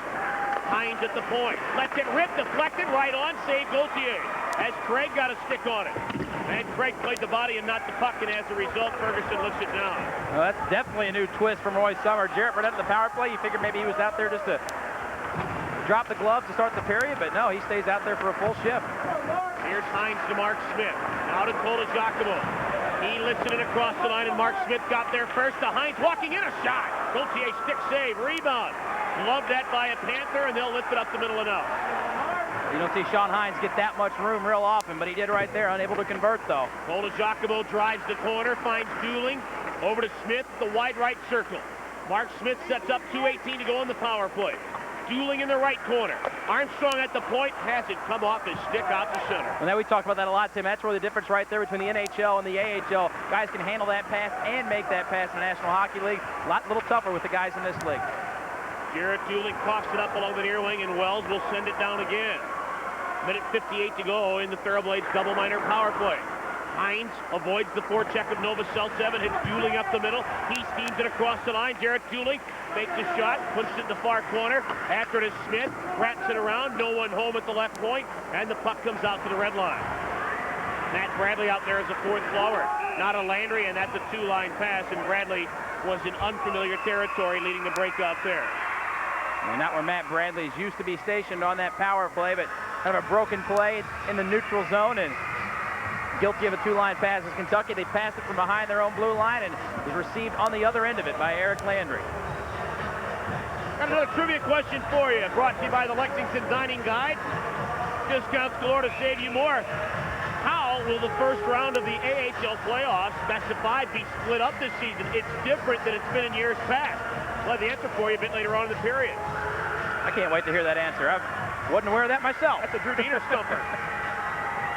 Thoroughblades on a power play for another minute 35. Early second period action from Rupp Arena. It's 1-1. Robert Gendrich for Kentucky got around Jordan up to Bradley. He'll tip it in deep. Jeff Ware after it for Louisville. Sends it along, but Landry has it. Out to Gendrich at the point. Back to Landry. Quick backdoor feed to Craig well in front of him. Look out, here comes Boyle. Short-handed up the wing Boyle. Drives to the net. On his backhand. Never got a shot off. And Boyle sends it to the slot. Right there is Bradley to intercept. Now to Craig up the right wing. To Burnett of all people. Scored on our last TV game in this building, but that shot was blocked. Matt Bradley at center. Steps up. Cuts wide on Boyle. Dropped it off to Burnett. Nice little flick to Craig.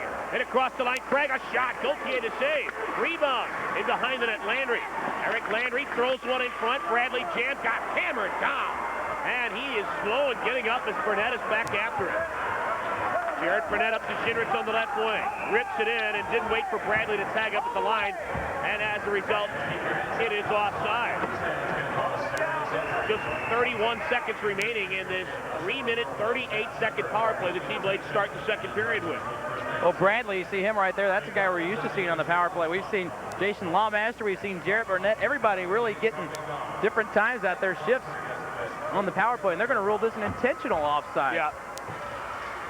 Gendrich, they felt, had enough time to wait for Bradley to tag up before he sent it in, but Bradley was still trapped in ahead of the blue line offside as Gendrich sent the puck in, so it's an intentional offside. The faceoff comes all the way to the other end. 31 seconds of power play life left for the Thoroughblades here to see if they can really get the crowd going to start this second period. A lot of them haven't made it back from the concession stands yet. Faceoff is to Kiprusoff's left. Our second period scoreboard brought to you by Tony Roma's. Best ribs in America. Famous for ribs in the Lexington Green Shopping Center, Tony Roma's. Thoroughblades win the defensive zone face-off back to Sean Hines. Kentucky has had 3 power play shots in the first 3:15 of the second period. Hines up the left wing gains the line. Got poked off, however, and the puck out to center. Armstrong for Kentucky looking for Rode. And I think this is going to be offside as well at the Kentucky line. This time Louisville short-handed offside anyway. Well, they killed off another 19 seconds with all this play here in the neutral zone, so Louisville just has 12 seconds left to kill off on this Kentucky power play.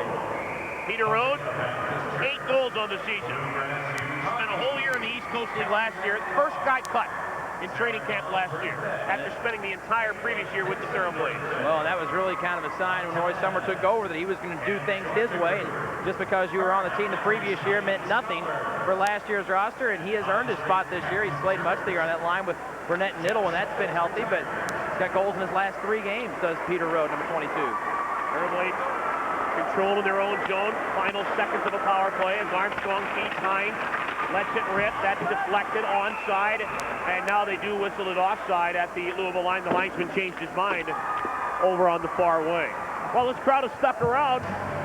T-Blades and the Panthers tied at 1. Mika Kiprusoff, the finisher, as he is dubbed by Lexington Herald leader Spartan Maloney. And he certainly came in and finished things in Louisville, our last TV game. Really, we talked about it last week. Really a Pedro Martinez type performance in the playoffs where the #1 starter normally comes in relief and shuts the opposition down. That's what he did. He shut Louisville down in a game that was 6-5 when he entered it, wide open all over the place. And really, you could have made a case for him being the first star, even though he only played the 3rd period. Gosselin sends it in, and they're going to rule Cola Giacomo was offside at the Louisville line. You know, they talk a lot about baseball pitchers being paid the same as everyday players, and whether or not that's right. I don't understand why goalies don't make a ton more money than the rest of everybody out there. They play the whole game every game. Really, when you think about it, to me, it is the most important position in all of sports. If you want to equate it to baseball, it'd be like throwing a Pedro Martinez out every single game. There's not another position I don't think you can find in any sport, not even quarterback in football, where one player can make the difference for the team winning or losing. It's the goaltender. He's the last line of defense. Everybody else can make a mistake out there, and the goaltender will make up for it. Here's a fight. Friedman and Harvey right at the red line. Mano a mano. They're throwing the sticks and gloves aside. They're letting him go. Friedman almost had his jersey yanked over his head, but he got it back down. Harvey trying to throw the big right. Friedman's helmet is off. At the red line. Everybody just backs up. The referee and the linesman letting him go. A lot of wrestling, and now Friedman got the left in there. And another left, and a third, and a fourth. Now Friedman starts to pummel, and Harvey starts sucking, and down they go. Well, Harvey had to go to the tackle because he was getting whipped straight up. And that's the rest of the story. Doug Friedman and Paul Harvey going to the penalty box. Our first fisticuffs of the game.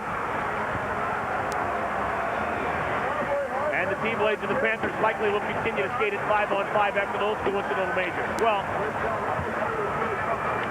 not losing a fight like that is key because it's a 1-1 game. T-Blades obviously don't want Louisville to have any momentum after they battled back to tie, and Louisville wants not this crowd to get into it any more than they already are. Yeah, absolutely. This crowd is just waiting to explode at any moment. If Kentucky can give them something really to cheer about, whether it be a fight or another goal, they would love to just jump all over Louisville here. And both players do get 5 minutes for fighting. Teams are back at full strength. With 16:07 to go here in the second period, and we remain tied at 1. So big penalty kill for the Louisville Panthers to start things off here. Yeah, they really did. Kentucky had that power play to end the period and to start this in a double minor, and unable to convert on it. Well, Burnett's out there, and so is Thompson, and we'll see if this game gets any uglier. Right there on the face-off. Louisville controls the draw. This is Thompson stepping up. Brent Thompson gains the red line and listed in deep. Christian Gosselin back after. It's going to be a penalty coming up on Colagiacomo. Adam Colagiacomo hauled his man down, and Louisville will have a power play when we come back. 15:56 to go in the second period. It's 1-1 at Rupp Arena.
Thoroughblades center Eric Landry, brought to you by Sawyer's Best Burgers in downtown Lexington. Eric Landry, he's arguably been the best player on this T-Blades team, game in, game out all year. Well, certainly the best player not on the All-Star team. Eric Landry coming to this year, his previous high for goals in the season was 19. He had hit it twice, but this season Eric Landry, 24 goals, 45 points from the Gatineau, Quebec native. Louisville on their third power play of the game, they're 0 for 2. Loose puck in front, Garrett Dueling for the Thoroughblades, hard off the wing and down it goes. Kentucky leads the league in penalty killing. And they killed off 23 out of 24 coming into the game, and they're already 2 for 2. Ferguson gains the line. Dueling gave him a shove. Novoselicev trying to slide one through and can't. And Garrett Dueling steps up shorthanded. And across the Louisville line, hounded, can't get a shot off. Good job by Dan Boyle to do just enough to interfere with Dueling and not take a penalty. Here come the Panthers on the power play. Novoselicev is on the fly up the wing. He stops on a dime and centers and right onto the stick of Dueling. Thoroughblades on the breakout, Dueling and Rode. Rode gains the line. Up the near wing. Weak shot to the net, and Gauthier gloves it and knocks it down. Dan Boyle, 10 goals on the year, and 5 of them are against the Thoroughblades. He listed it across the line. Sean Hines after for Kentucky, fanned on his clearing effort, but enough mustard on it to Bradley, and a weak effort held in by Boyle. Those will kill you. Allen, left point, shot off the stick of Smith, and it goes way up over the end glass and out of play. I saw Dan Boyle before the game tonight. I said, hey, Danny, take it easy on us, huh? 5 goals against us this year, and you only got 10, huh? Go kill somebody else.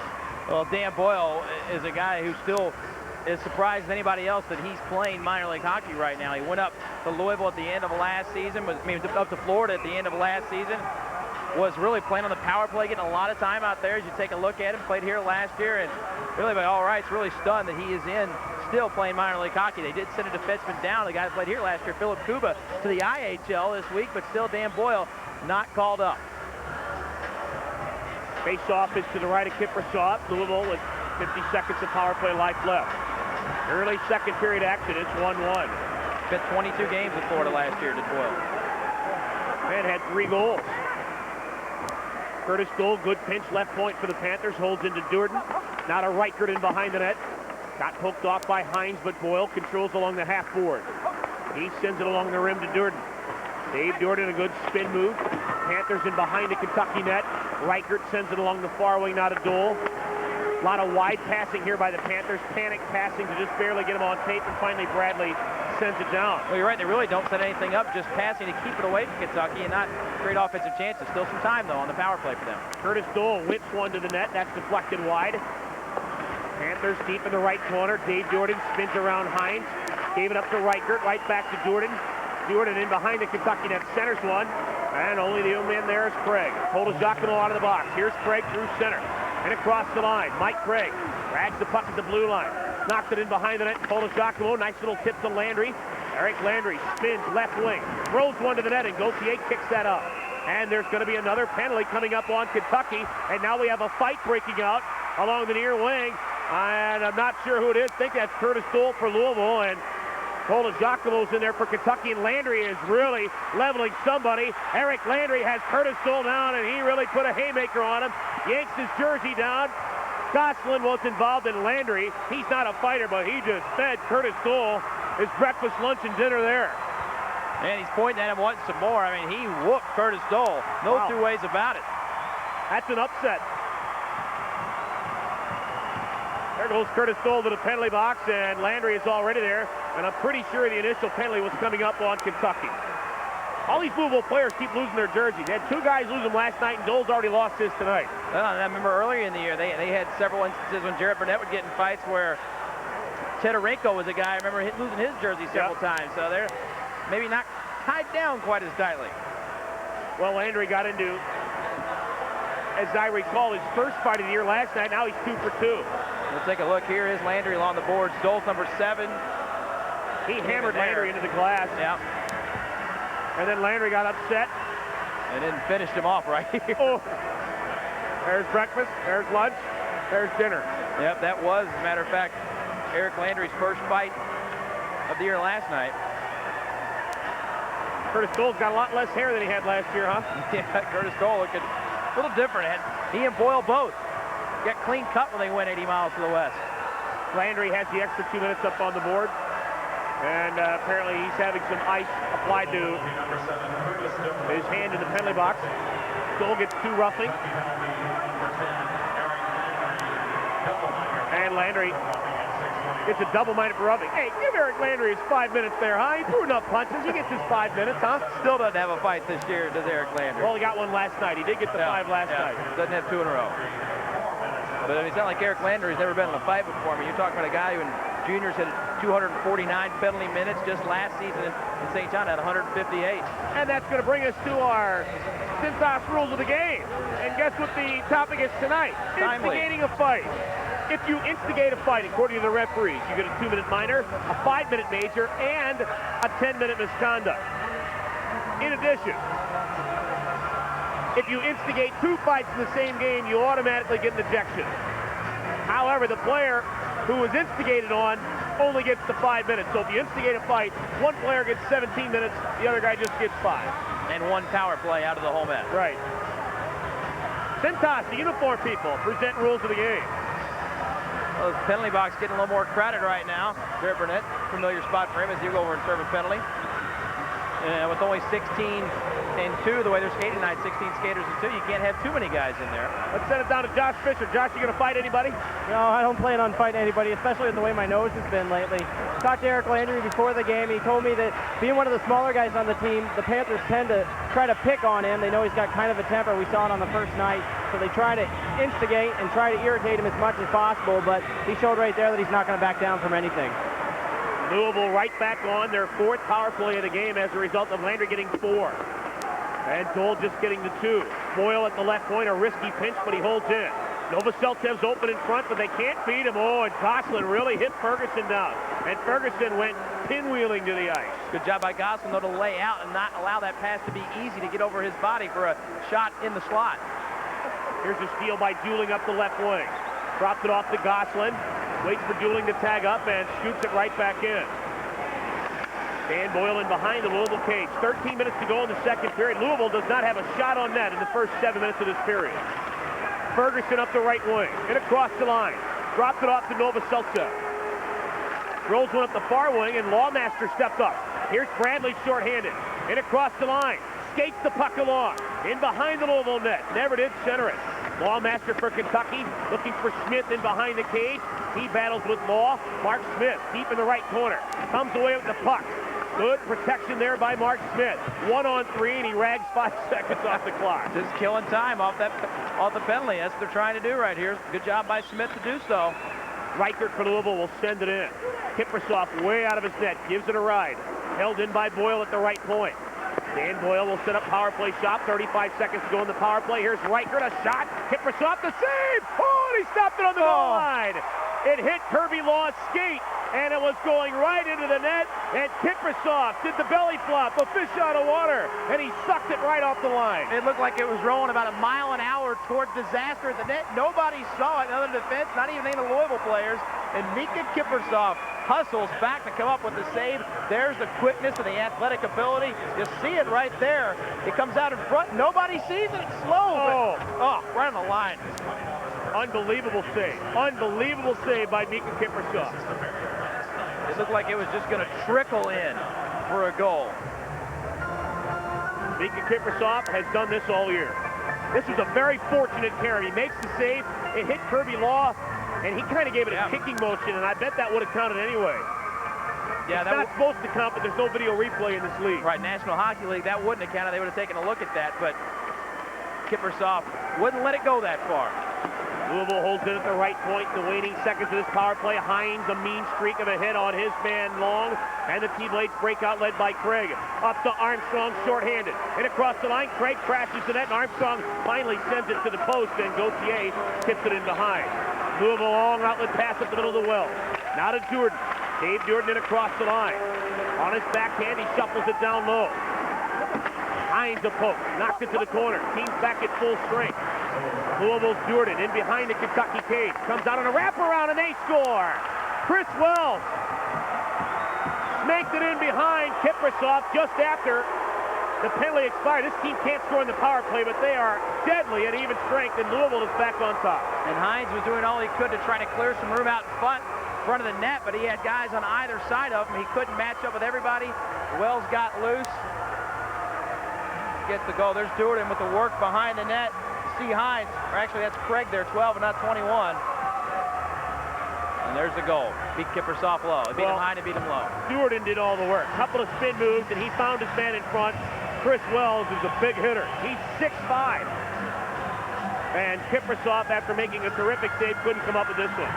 Jordan did a great job to even hold his feet. Yeah, just with the one hand, and right there in front, Kiprusoff thought he had it, and it came back out and back in the low corner. And for Chris Wells, that's his 6th of the year in Louisville. Has a 2-1 lead. Thompson picks up the other assist on the play. Christian Gosselin behind the Kentucky net. The Thoroughblades trailing now 2-1.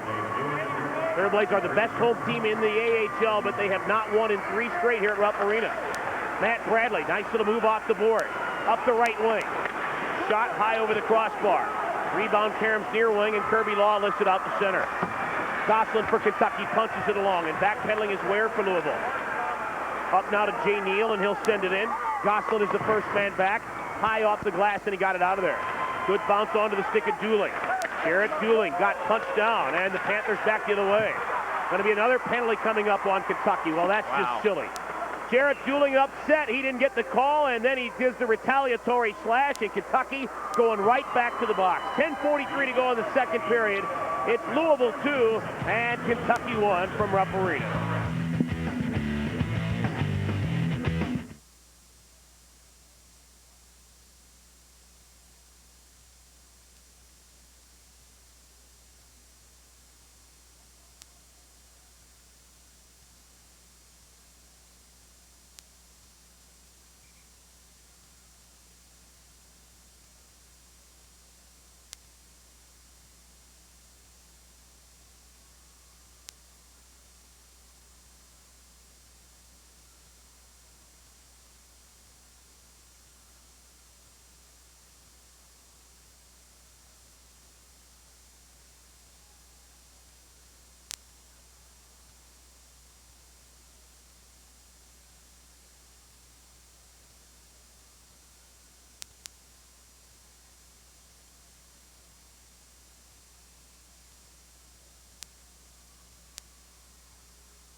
Thoroughblades left winger Doug Friedman, brought to you by the Marriott Griffin Gate, a Lexington resort located on Newtown Pike.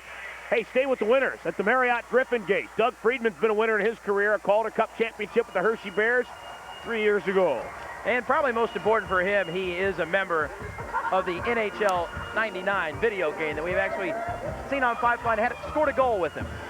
Yeah, baby.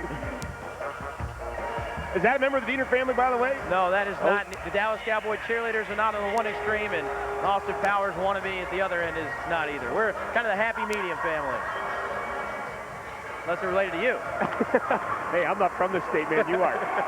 Dueling for interference. Louisville quick shot, power play, save Kiprusoff. He sprawls, and quick whistle. Kentucky got a nice break there. A quick whistle as Dan Boyle stared at an empty net. Kiprusoff was out of his crease even and still didn't have control of the puck, and that is the one break they have gotten here this period from the guys in the black and white, and they get the whistle there. 3 straight power plays here for Louisville. They haven't scored in any of them, but really the last one started, the possession for Louisville started with him on the power play, so you could really say that the power play had a major impact on the goal being scored.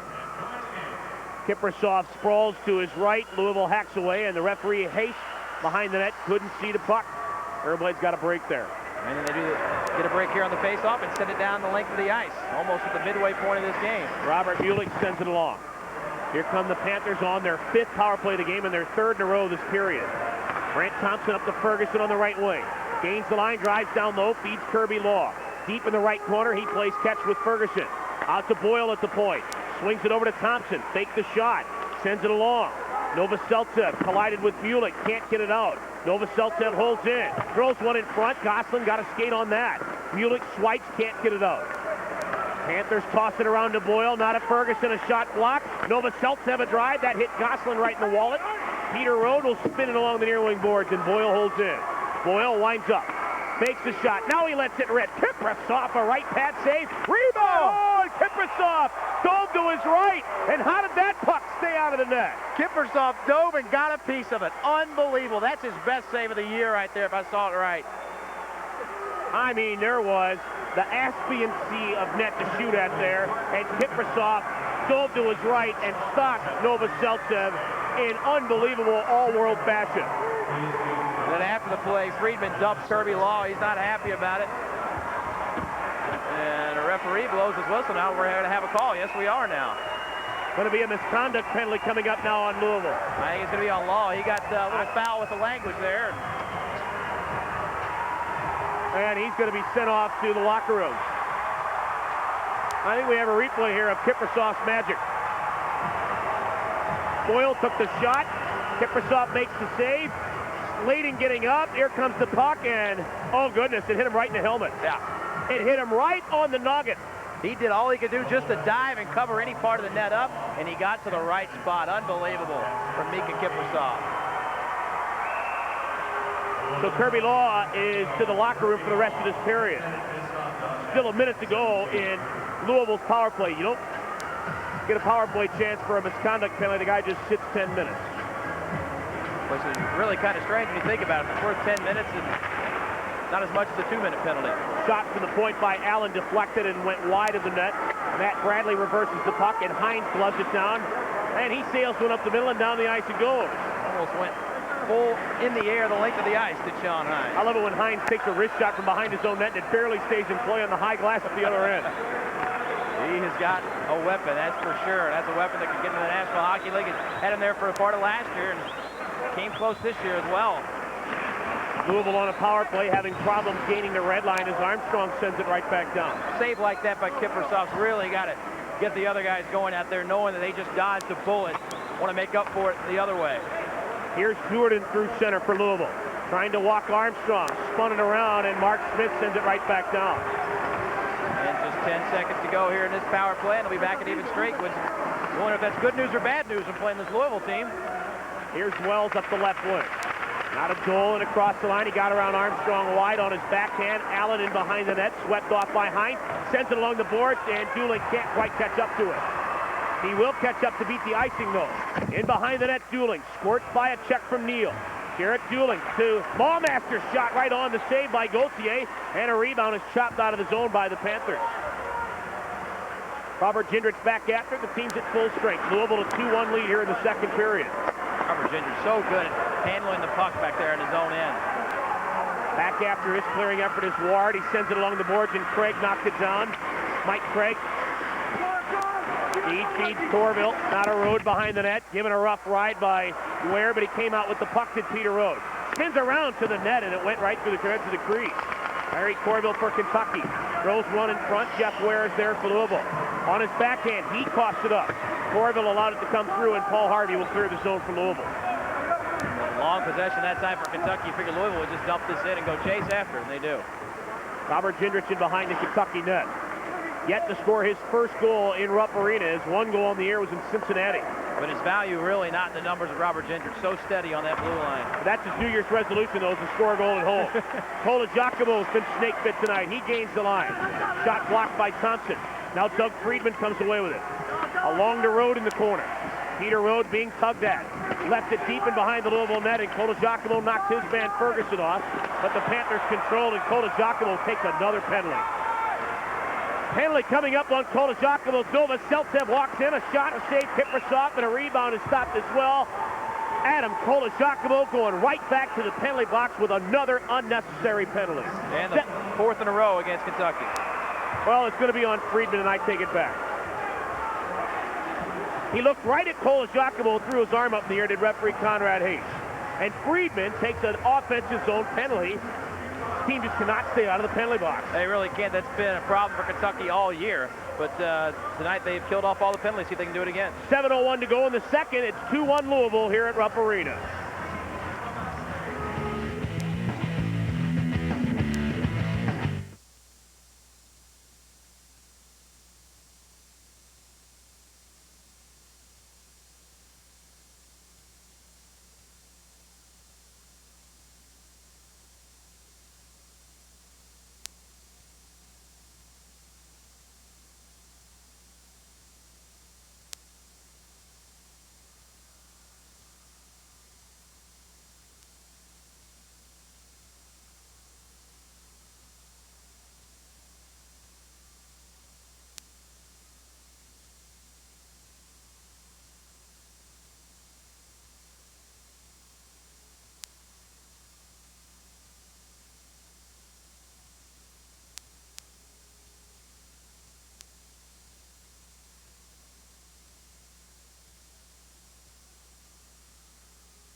Everybody, right winger Mike Craig, an all-star, brought to you by the Lexington Dining Club. Discounts galore to save you more, and Mike Craig has been with the T-Blades all season long. He just cannot get a shot with the big club other than one game last year.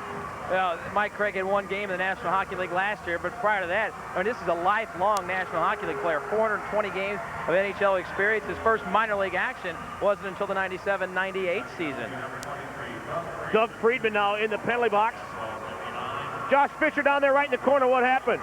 Guys, Friedman obviously frustrated over here in the corner. Couldn't hold the puck in. Scott Ferguson happened to be right there, and he just put a big glove in his face and knocked him down right in front of the ref.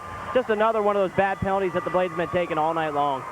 Louisville's 6th power play of the game. Their 4th in a row here in the second period. How many times can you play with fire?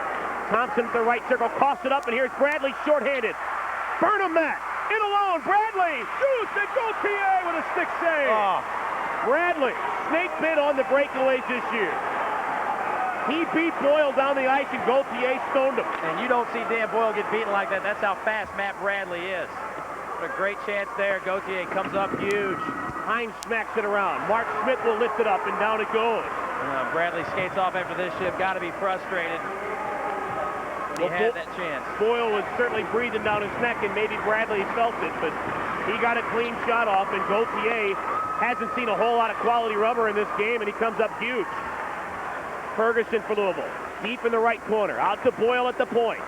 He fakes a shot along to Ferguson. Tipped it along now to Wells, and right back to Ferguson. Again to Wells down low. Plays catch with Ferguson a third time. Craig Ferguson. Over to Wells, out high to Boyle at the point. Dan Boyle looking for the give and go. Instead finds Wells. Now they're tossing it around. Thompson's shot skips wide. And that's one of the few times Kentucky wasn't out there to pressure because they were still pursuing the other way. Wells sends one to the net, and Reichert tipped it in behind. Ferguson for Louisville. He stapled into the end boards by Gendrich, and Mike Craig will sack it up the near wing, and down the ice it goes. Craig picking a spot there to send it down the length of the ice, and now 25 seconds remain in this power play for Louisville. Still unable to convert, but Kentucky had its chance shorthanded here in this penalty kill. Novoseltsev on the fly. He's a flashy one, and Gosselin wouldn't let him get by. Stewart in for Louisville. Out to goal at the point. Turnaround shot. Kiprusoff a glove save. He juggled it, but he holds on. Gosselin there making sure that Novoseltsev couldn't take a whack at Kiprusoff in front. We're just seeing a couple of good goaltenders in this game right now. So this game, without these two guys, is probably 4-3 or 3-2. Well, Thoroughblades began the period with 3:38 of power play, and now this is Louisville's 4th in a row. That means 11 minutes and 38 seconds of the first 15 minutes of this period will be played on a power play. And lo and behold, Louisville scored their goal when they were at even strength. Exactly. That's been really an amazing.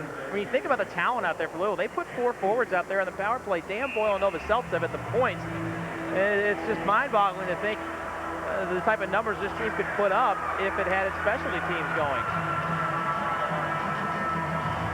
Face off it to the left of Kiprusoff, and still 7 seconds to go in Louisville's 6th power play of this game. 5:07 to go in the second period. The Panthers a 2-1 lead. Kentucky's only goal, a 5-on-3 power play tally in the first period. That's been it. Smith pushed the draw along, not out. Then he knocked his man Durden down and comes away with the puck. Bradley steps ahead, and Mark Smith now after it in his own zone. Backhands it off the glass, and Lance Ward after it for Louisville. In behind his own net is Ward. Comes out on the backhand, took a hit from dueling elbows high, and the T-Blades have it at center. Mark Smith dropped it off to Gosselin in his own zone. This game is becoming very chippy. A lot of elbows away from the play. A lot of slashes going on out there. We talked about it coming into this game. 901 penalty minutes these two teams have accumulated in their meetings. Robert Mulich spins the puck along the far wing, and Durden intercepts for Louisville. Dave Durden falls down, tossed it up. T-Blades counter. Mark Smith just missed springing Bradley up the wing, and back after it in behind the Louisville net is Durden. This is going to be icing. So we'll have a face-off away back in the Thoroughblade zone with 4:18 remaining here in the second period. Louisville, Curtis Dole and Chris Wells have scored for the Panthers, and they lead it 2-1. Go back to our Lexington Dining Guide trivia answer here at Rupp Arena. Again, our question, how are the playoffs going to be different in the first round this season? The answer, a 1-3-1 format this year. The lower seeded team is going to play game 1 at home. Then the higher seeded team gets 2, 3, and 4. Game 5 would then be in the lower seeded team's building. It previously has been the higher seeded team, games 1, right. 2, and 5. Yeah, 2-2-1 format. Well, I mean, if you're the team that has the worst record, you get the first and potentially the last game. However, the good news is if you're that team of 3 in the middle, you steal that first one on the road, that series is about over. I still don't like it. Well, I don't think it's right. Ware shot from the point, wide and behind the net. Ferguson is wrapped up by Armstrong, and Landry scoops it ahead to Hines. Sean Hines off the glass, got it out to center. Louisville's Craig Ferguson is intentionally offside, and will have a face-off way back in the Louisville zone. So the lower-seeded team not only gets the potential momentum game, but they get the potential final clinching game at home. That's why I don't like it. Yeah, the decisive game. You don't really see that in sports where the team that has the worst record would get potentially either Game 5 or Game 7 in its house. But it's the thing they're going to try for a year, and it may be 1 year and out. However, I remember Roy Summer last year talking about the fact, and we'll get to that in a minute, but tonight's attendance, Tim, how about that? Number 11,134. That means the Thoroughblades have surpassed 1 million fans in attendance in 4 years of existence. The 1 millionth fan in franchise history is in the house tonight, and that fan is going to be awarded a pair of season tickets, free dinner, and a limo ride, courtesy of the Thoroughblades for next season. Thoroughblades, Corville to Landry. Ran into Gauthier, going to get a penalty, then he got slugged right back. Mike Craig came away with the puck, and there's going to be an interference penalty coming up on Landry, and now he gets a misconduct as well. Good grief. It doesn't get worse. 12 minutes coming up to Landry, and Louisville's going to have another power play, and it's getting borderline ridiculous. We'll take a timeout. 3:53 to go in the second period. Louisville has a 2-1 lead here at Rupp Arena.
There you can look at the enforcer, Jarrett Burnett, brought to you by A. Basteki Chiropractic. Your good health is as easy as ABC unless you're fighting that guy. Well, Jarrett Burnett already has a single-season Thoroughblades record for penalty minutes, and we're just past the All-Star break. Burnett got that of 31 games into this season. He comes into tonight, of course, leading the league in penalties, does Burnett 328, and closing in on the all-time mark here for the Thoroughblades. As we said, he already has a single season. Well, Landry really mouthed off to Conrad H. Yeah. 2 minutes interference, 2 minutes unsportsmanlike conduct, and a 10-minute misconduct. He's gone until 10 minutes to go in the third period. That means Louisville's going to have a 4-minute power play, which will finish off the second period unless they score. And that means they will have 6 in a row in this period after the T-Blades started with 3:38 of power play of their own. This will be power plays number 7 and 8 in this game. Well, we've hardly seen any 5-on-5 play this period. Kentucky just, quite frankly, has to be smarter than that. Landry was into the goaltender. He really forced himself into Gauthier, wasn't pushed in, and then compounded it by getting the misconduct. The other part about that is you take Kentucky, one of its best offensive players, off the ice now for 14 minutes, almost a full period. Not a smart play. Burnett is over-serving it. Burnett will be Josh Fisher's guest upcoming in the second intermission. T-Blades short-handed. Corville waited a bit long trying to center. Still with it is Corville. On his backhand, tried to lift it out behind. It was picked off by Reichert. Louisville, a 4-minute double-minor power play. Well, it's great Kentucky's killing off all these penalties. The bad part about that, obviously, is they're not really getting chances to score themselves because they've been shorthanded virtually this entire period. Actually, you could almost argue their best chance of this game was shorthanded. Yeah, Matt Bradley's breakaway. They had a couple of them, actually. Louisville will spend 12 out of 20 minutes of this second period on the power play. Well, Kentucky is owed some now in the third period, and they know that. Thoroughblades battle for the puck, and Mark Smith spanks it up the wall, and down it goes again. Hard to believe Louisville just has 9 shots this period with all the power play time it's had. That's a lot for their power play is. Yeah. Novoselicev for the Panthers. And they're going against the best penalty-killing unit. Novoselicev gains the line, up the wing, in behind the net, around Jindrich, over to Wells. Chris Wells, tied up by Lawmaster, centers. Jindrich intercepts. Lawmaster will smack it off the glass and hit the linesman right in the head to the Louisville line. Dan Boyle curls around Bradley. Up the left wing to Wells. Chris Wells for Louisville hugs the wall. He waltzes down low. Thoroughblades back up. This is Boyle out high, right back to Wells at the circle. Chris Wells to Boyle straight on. Wrist shot deflected. Where is it? Mark Smith has it. Spins it along. Out to the red line. Boyle lays it ahead to Harvey once again. Not enough for a change, though, for Kentucky. They're still hemmed in with the same penalty killers. Wells to Allen. Got through a check. Shot saved. Kiprasov with the stick. Garrett Dooling after the rebound will send it the length of the ice. And that will allow Kentucky now to get some fresh bodies out there on the ice. Gosselin and Mulick step on along with Rode and Dooling. Here come the Panthers left to right. Boyle up the left wing to Jay Neal and across the line, and Mulick took a big run at him and missed. Dooling sends the puck around. Gosselin played the body and the puck, and he put it right into the crowd. That's tough to do. He almost pulled it off, but couldn't control the clearing effort enough. You see the blood there coming out of Jared Dooling's left eye. He took that stick, I believe, a little earlier in the game, and the captain out there, blood in his eyes and all. He's trying to even this thing up. 2-1 the score. A lot of times they won't let a player stay out on the ice when they are bleeding, as is the rule really in any sport. And now they're saying something to him as well. Referee Conrad Hayes is having a conversation with him, but Dooling's not showing him his blood side. That's why Dooling's standing next to him, so he can't see the left side of his face. Well, I think Hayes is now going to call for a towel, or is he going to call for a Louisville player to get back on the ice? I think you're right. I don't think he's got that blood side towards angled away from Hayes, and now he won't allow a late change by Kentucky. Hey, once again, I want to remind you about the night we're going to try and break the Guinness Book of World Record. Leave it to the Thoroughblades to break a kissing record. The Guinness Book of World Records has a record for the most simultaneous couples kissing in one venue. It is just around 4,000. We're going to try and break that record. We're going to have the Guinness folks on hand. That's a Fanatical Freaky Friday on February the 18th. The Cincinnati Mighty Ducks in town. Tickets, 606-259-1996 for ticket packs of 5 games or more. Individual game purchases, any Ticketmaster outlet, or by calling 233-3535. They start at just $9 for adults.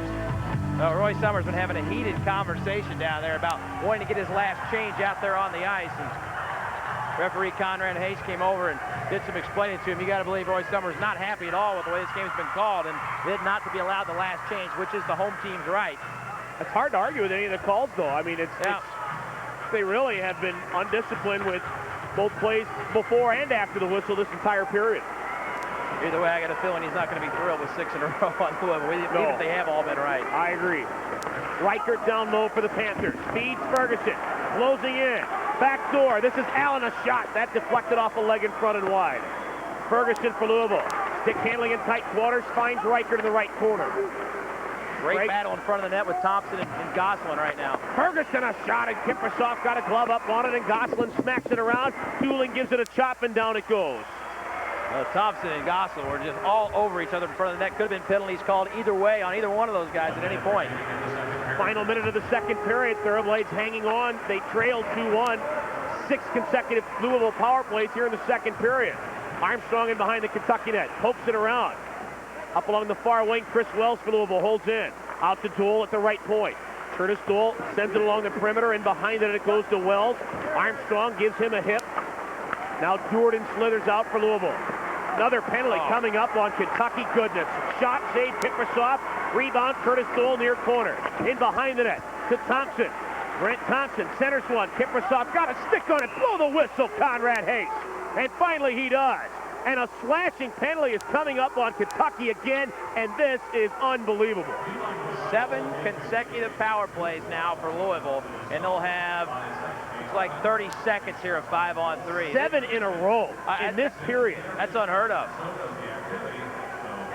7 in a row, and Armstrong goes up. I saw the hit. Yeah, he gave him a little tap, but good grief. With the way they were letting Gosselin and Thompson go in front of the net, if you're watching that and you're Kentucky, you got to figure, well, anything's going here while we're down a man, and that was not the case. There was plenty of other hits going on out there before that were of the more vicious variety. But this face-off is now crucial for Kentucky. And this is where you're missing a guy like Eric Landry as well. He's off for 10-minute misconduct. Know when to say when. This is unbelievable. 7 in a row. In one period. So they'll have a 5-on-3 for the remaining 24 seconds of this period and for the first 7 seconds of the third period. That's the only good news for Kentucky, is that there is a break in the middle of this 5-on-3. We'll get another look at it. Armstrong, 32.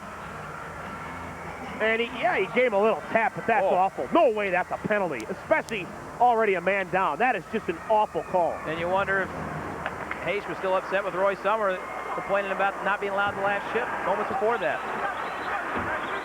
Thoroughblades, Hines got it out. Right back in, however, for the Panthers is Boyle. Novoseltsev out to the point. Allen stepping up. Hines got there first, and Smith will send it off the glass now. So Louisville, in behind their own net, will allow the horn to blow here to end the second period of play in Rupp Arena. Thoroughblades, penalty killing par excellence, but Louisville scores at even strength in that second period, and the Panthers have a 2-1 lead after 2 periods of play. Coming up in our second intermission, Josh Fisher live with Jared Burnett. Drew Diener has to look at the All-Star festivities earlier this week as well. 2-1 Louisville after 2.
Back at Rupp Arena after 2 periods of play, the Louisville Panthers with a 2-1 lead over the Kentucky Thoroughblades, and Drew Diener, the Thoroughblades, certainly very fortunate to beat Grayling in this game only by a goal, with the most penalties they've ever taken in one period that I could ever imagine in 3.5 years of franchise history. I've never seen 7 in a row. No, I mean, it's officially going to be 0-for-6 because there's a penalty, or maybe even over 5. I think there's a few seconds left of the 5-on-3 remaining in the first part of the third period. But 7 power plays called in one period by Conrad Hayes, and then that insult to injury wouldn't allow Roy Summer a late change. He is going to be upset, and I'm sure vocal after this game. If they do end up losing, it's probably either way at this point, but Kentucky has got to be smarter. A lot of the calls, as we were talking, obvious calls, they've got to be smarter, not take the penalties. Sure, the penalty killing is great, but if you're always going off penalties, you're not getting chances to create for yourself 5-on-5. There you see the contestants of the Backstreet Boys karaoke that's going on here in the second intermission. A singing fool himself, Josh Fisher, ringside with Jared Burnett. Josh? Thanks, guys. Here we are ringside. Jared Burnett, after 2 periods of play, the Thoroughblades trail 2-1. Jared, what kinds of things are you guys going to have to do to get things turned around here in this next period? Well, you know, we're really going to have to be disciplined and stay out of the box. We got to really be hungry, and obviously we got some penalties to kill off here. So if we can kill these penalties off, I think we'll have a good chance of maybe pulling out a win here in the third. Looking at this series throughout, it has been very physical, and of course, when it comes to physical, Jared Burnett is the guy that you want in there. So if you could just talk about the way things have been and how you've had to come to duty here. Well, you know, when we play these guys 14 times, we play Cincinnati 14 times, we gotta make it miserable for them. We gotta make it so they don't want to play us. You know, we gotta finish our hits. We gotta beat them every time we can, and just let them know that we're not going to take any crap from them, and make sure that when they do like hit our smaller guys, that we're out there hitting their smaller guys back, and we're punishing their big guys too. You know, I mean, you see a guy like Landry out there beating on Dole, which, you know, it shows a lot of character and it shows a lot of spark when you get a guy like Landry jump in there and really give it to Dole like that. You're just piling up penalty minutes at almost a record-setting pace this year. I mean, you're on pace to break the record, but a lot of people, they see the game, they see a lot of the fights, and they don't understand why guys do what they do. You're one of the prime people that ends up getting in a lot of fights. Why do you guys end up doing that? Well, you know, there's a lot of guys. There's some big guys, there's some small guys, there's the in-between guys, you know, and everybody's got a job to do out there. And me, I'm a big guy. I got to play intense and physical. I got to go out there, make the body checks, keep it simple, go up and down my wing, and hopefully get some shots and maybe bang in some rebounds. And when I've got my smaller guys like Landry and Craig and Lipset, you know, guys like that, they're out there trying to score goals. And when the other team's big guys are out there like harassing them and bothering them, that's when I got to step in and sort of answer the bell and make sure that nobody pushes them around, because I want them to do well so they can score points. So I'm kind of like they're a little bit of a bodyguard for those guys. And when I'm not doing that, then I'm out there just trying to go up and down my wing and, you know, get the pucks to them so they can hopefully score some goals for me. Bash brother on the ice, off the ice, one of the nicest guys on the team by far. You do a lot of stuff in the community with the kids. How much does it mean to you to get out and to see the kids? Obviously a big fan favorite. They love you out there. Well, it means a lot to me. You know, I mean, I remember when I was a little kid back in Vancouver, Canada, and I used to go to all the Canucks games, and I used to go to their charity events and functions, and, you know, it meant everything for me to be able to talk to a player or to get a picture with a player or for them to sign a stick or give me a stick. And I remember it would just like make my life, you know, just for a guy to acknowledge me and stuff. And, you know, for me, it's the least I can do. You know, I was in these kids' shoes before, you know, and, you know, I like to put the smiles on their faces and make them feel good. It makes me feel good, especially like at Christmas time. I like to get out to the charity hospital, like to the hospitals and stuff, and see the kids. And, you know, sometimes they're down and they're a little bit upset about things, so I like to get there and make some kids smile, you know. All right, plenty more action coming up here in the third period. For Jared Burnett, Josh Fisher, we're going to go back upstairs to Tim and Drew. Thanks again, Josh. Thoroughblades trailing it 2-1 after 2 periods of play. Coming up on this next segment, Drew, we're going to take a look back at the All-Star festivities earlier this week. What a great weekend it was up in Rochester for Mika Kippersoff, Sean Hines, Mike Craig, and the head coaches and assistant coach, Roy Summer and Nick Pachuga, this Thoroughblades team. Great event they put on up there. More than 10,000 and a half each night for both games. We'll take a look at it. All right, back after this here in Rupp Arena after 2. It's Louisville 2 and Kentucky 1.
Welcome back to Rupp Arena after 2 periods of play. Tim Woodburn alongside Drew Diener. An all-star week for the T-Blades, both on the ice and on the bench. Well, no question about it. Roy Summer, Nick Fatiou, they learned back in December they were going to be coaching in the American Hockey League All-Star Classic a week ago. Sean Hines, Mike Craig, Mika Kiprusoff all elected to the team, and 2 of those guys won their respective competitions at last weekend's All-Star Classic up in Rochester. With a 2.11 goals against average, Mika Kiprusoff. Mike Craig from Eganville, Ontario, number 21 from the Kentucky. 3 Thoroughblade players and 2 coaches headed up to chilly Rochester, where the wind chill outside was said to be 30 below zero at times. But inside the Blue Cross Arena, there was plenty of action to heat things up. It all got started on Sunday, less than 24 hours after the T-Blades had completed their game with Louisville, and 2 of the 3 T-Blades won their competitions. First to the goaltenders. Mika Kiprusoff was one of the 6 tenders trying to stop the best minor league talent in the world, and he came up big, making 22 saves, including 1 with a little help from the post against teammate Mike Craig. But perhaps the main attraction at the entire skills competition was T-Blade defenseman Sean Hines. He was attempting to break his own world record of 106 mph in the hardest slap shot competition. But Hines was still ailing with a bad back, suffered in the Quebec game just 2 nights before. Bad back and all, Hines still managed to win the competition with shots of 97.4 and 98.3 miles an hour. The closest competitor to Hines was Hamilton's Brad Norton, and he fired just 94.8. I was aiming for the middle of the net, and the radar was to the right side of the net, and last year it was right in behind right behind the middle of the net, and you know, I'm not going to make excuses or whatever, but you know, I wasn't 100%, but you know, I did my best, and that's all I can say about that. The skills competition has become almost as popular as the game itself. 10,191 in attendance last Sunday. But it's a good idea. It shows you, you know, the skill level of the league. It shows you the skill level of the players that are out there, and guys get recognition for what they accomplished. As for the game, Summer and Nick Fatiou's Team Canada jumped out to the early lead on Planet USA, peppering Kiprusoff with 4 goals on 14 shots en route to an 8-3 victory. A couple of the goals the goaltenders never even had a chance on. One of Kiprusoff's 10 stops, though, was on teammate Mike Craig. Hines' big slap shot did lead to a couple of goals. Team Canada knew about his big bomb from the point and looked to set him up. And one of the strangest scoring lines of the year was Hines and Cincinnati's Bob Wren on a goal. Wren almost missed the game because of nerve damage delivered by a Hines slash earlier in the season. For a national ESPN2 TV audience, the game was extremely fan-friendly, with goaltenders being mic'd during play and talking back and forth with the commentators. Martin, you are hot, man. You've made some incredible saves in that first period. How did you figure out those 2 quick ones? Oh, thanks. I mean, a bit of luck on my side, but, you know, I tried to work hard and keep my game plan, and you guys are playing well in front of me. I mean. Aside from the good time everyone appeared to have at the game, for players looking to make an NHL roster, nothing was better than performing before a scout from every team in the league. Oh, I was really excited. You know, I don't think it's really a prospect game anymore. You know, there's guys older than me there, believe it or not. There's a lot of people there watching, you know, with the 2 expansion teams coming in. You know, the young guys are all tied up in the contracts with their NHL teams, so they're looking for players. And Craig, who was the top scorer in the league this year. After 2, the Louisville Panthers lead the Kentucky Thoroughblades 2-1. We'll have the Mika Kiprusoff show of highlights coming up after this.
Thoroughblades Hockey is brought to you by Hey Vistecki Chiropractic. Your good health is as easy as ABC. By Lexington Dining Club. Discounts galore to save you more. By Marriott Griffin Gate. By Fayette Electrical, specializing in commercial, industrial, and telecommunications electrical services. By Tony Roma's, best ribs in America. By Jack Kane Ford. And by Sleepyhead House.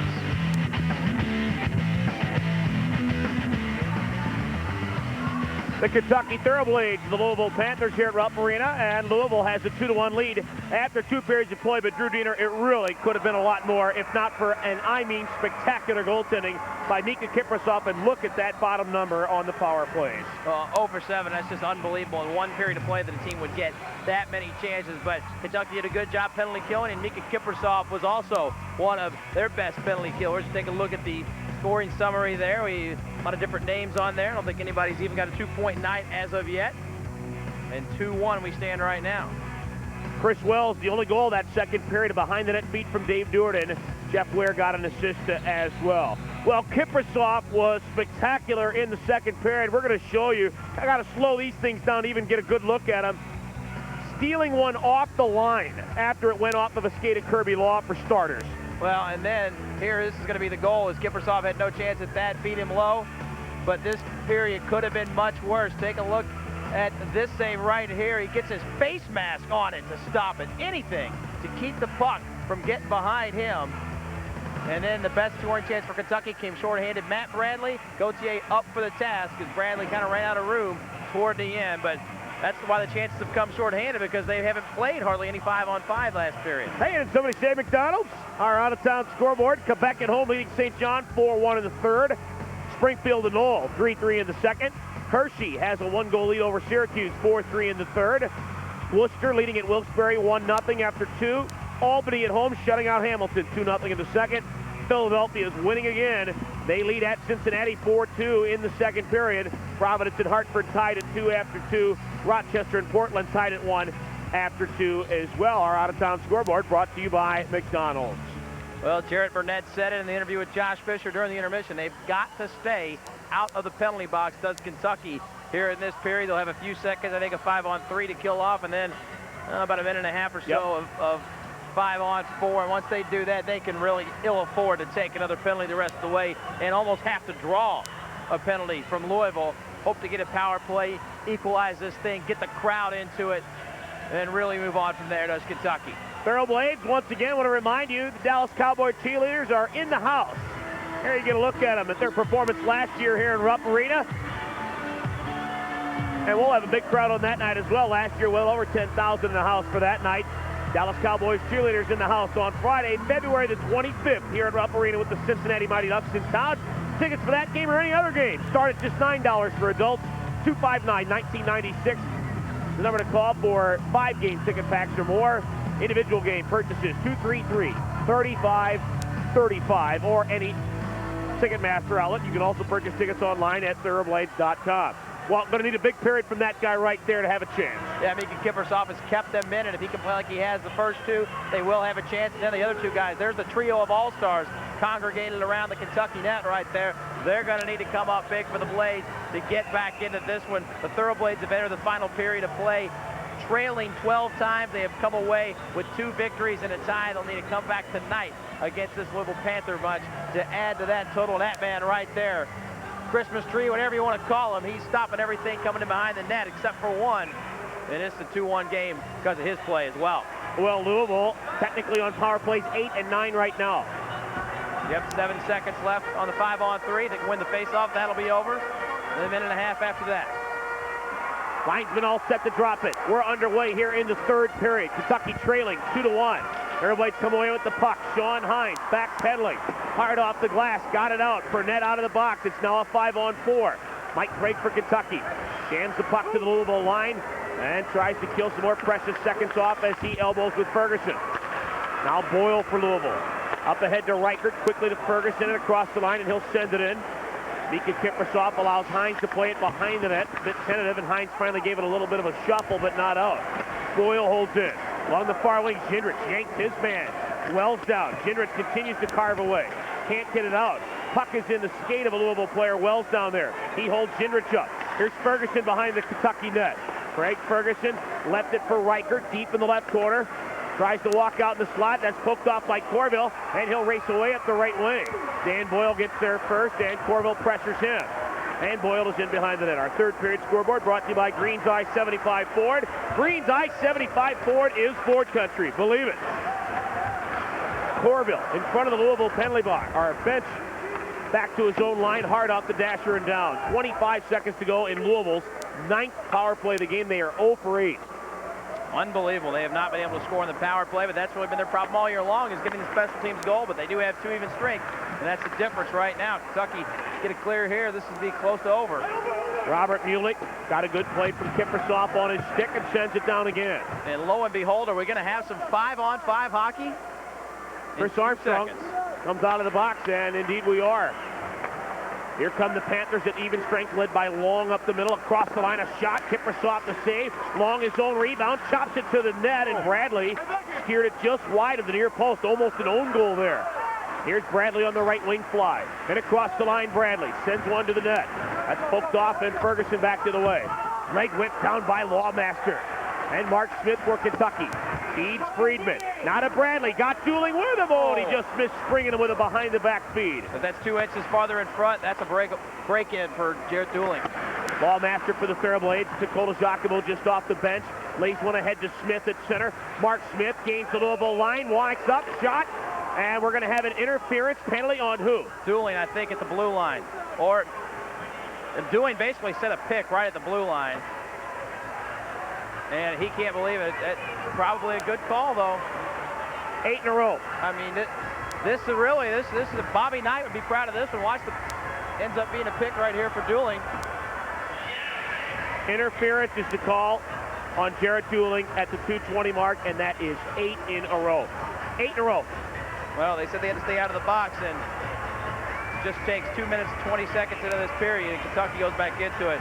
It's somewhere along the line. They've got Kentucky does to get a power play of its own. 10 Louisville power plays in this game.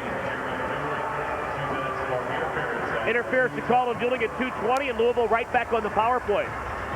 It's just amazing. It really is. I mean, Kentucky has basically led the league in penalty minutes, or in minors taken most of the year.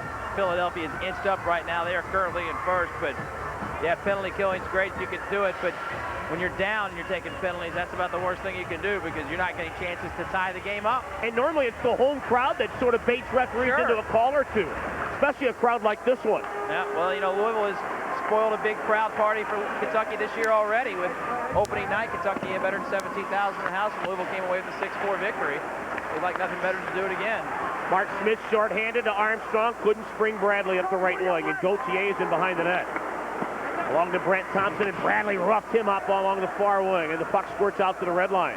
Mark Smith dropped it off the Hines. The thing is also, Roy Sommer only has so many penalty killers, and these guys are playing a ton. Right, I mean, you're talking about ice time for these guys. It's unbelievable, and you're only playing 16-2 tonight. 16 skaters and 2 goalies. There's nothing more tiring in hockey than chasing a puck, and penalty killing is what you do. You chase pucks. Fortunately for Kentucky, they haven't really been hemmed in a lot. I mean, a lot of their penalty killings gone in the neutral zone. Friedman short-handed. Perhaps one pass too many there. And the Panthers, Wells is away up the right wing. He's got Kirby Law with him. Walks in, a shot right on the save by Kippersoff. Comes up big again. How many times can you ask him to do that? Ginrich up to Friedman. And across the line to Lawmaster. Back to Friedman. And again, perhaps one pass too many on the shorthanded rush. You've really got to be perfect, though, almost shorthanded, because you're so careful of making a bad pass that leads to an odd rush the other way. And it's just part of the problem, killing penalties the whole time. Novoselic for Louisville. Gains the line. Thoroughblades player is hurt. Chance in front for the Panthers. Friedman down and on his knee, and the whistle not blown by Conrad Hayes until right now. And now Friedman comes and bumps Boyle. No. And he's going to go. This is unbelievable. Doug Friedman's 3rd penalty of the game, and this is going to be 9 in a row. Send them both off. That's ridiculous. Yeah, I'm speechless that they're both not going off. This is the most lopsided display of refereeing I've ever seen in one game, ever. I have never seen a game with 9 consecutive power plays for one team. Nothing even close. And that, some of them are borderline calls when you talk about the physical contact that's going on out there. All Friedman did was bump him. Yeah, he bumped him. He really did. Sommer and Fatiou both visible on the bench. Normally we can't even see them. Both of them standing up on the bench. And this is just absolutely defying description.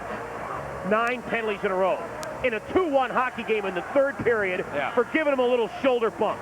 Hey, if he slugs him in the face, if he trips him, if he knocks him down, fine. But the one on Armstrong in the second period in that one is flat out ridiculous. And I am extremely glad that there is an AHL supervisor of officials at this game in Rod Pasma, because this is unbelievable. There's no way you could tell me that two teams can play a 2-1 hockey game and one team has done 9 things in a row wrong. Now Kentucky in a situation, 5-on-3 for 33 seconds here. Hey, make it an even 10. Make it 10. Make it 20. Novoselic for Louisville. This is a 5-on-3. Dave Jordan wide at the right circle, backing up. Hounded by Smith along the board. Gave it up to Novoselic. Not a loss. Shot. That hit his own man Ferguson in front. And then Hines gave him the lumber from behind. Hines has seen if he'll go for the 10th one. Kirby Law. Novoselic in front. Kiprusoff. Oh, what a save on Boyle. Oh, and then Kiprusoff was given a tap by a Louisville player.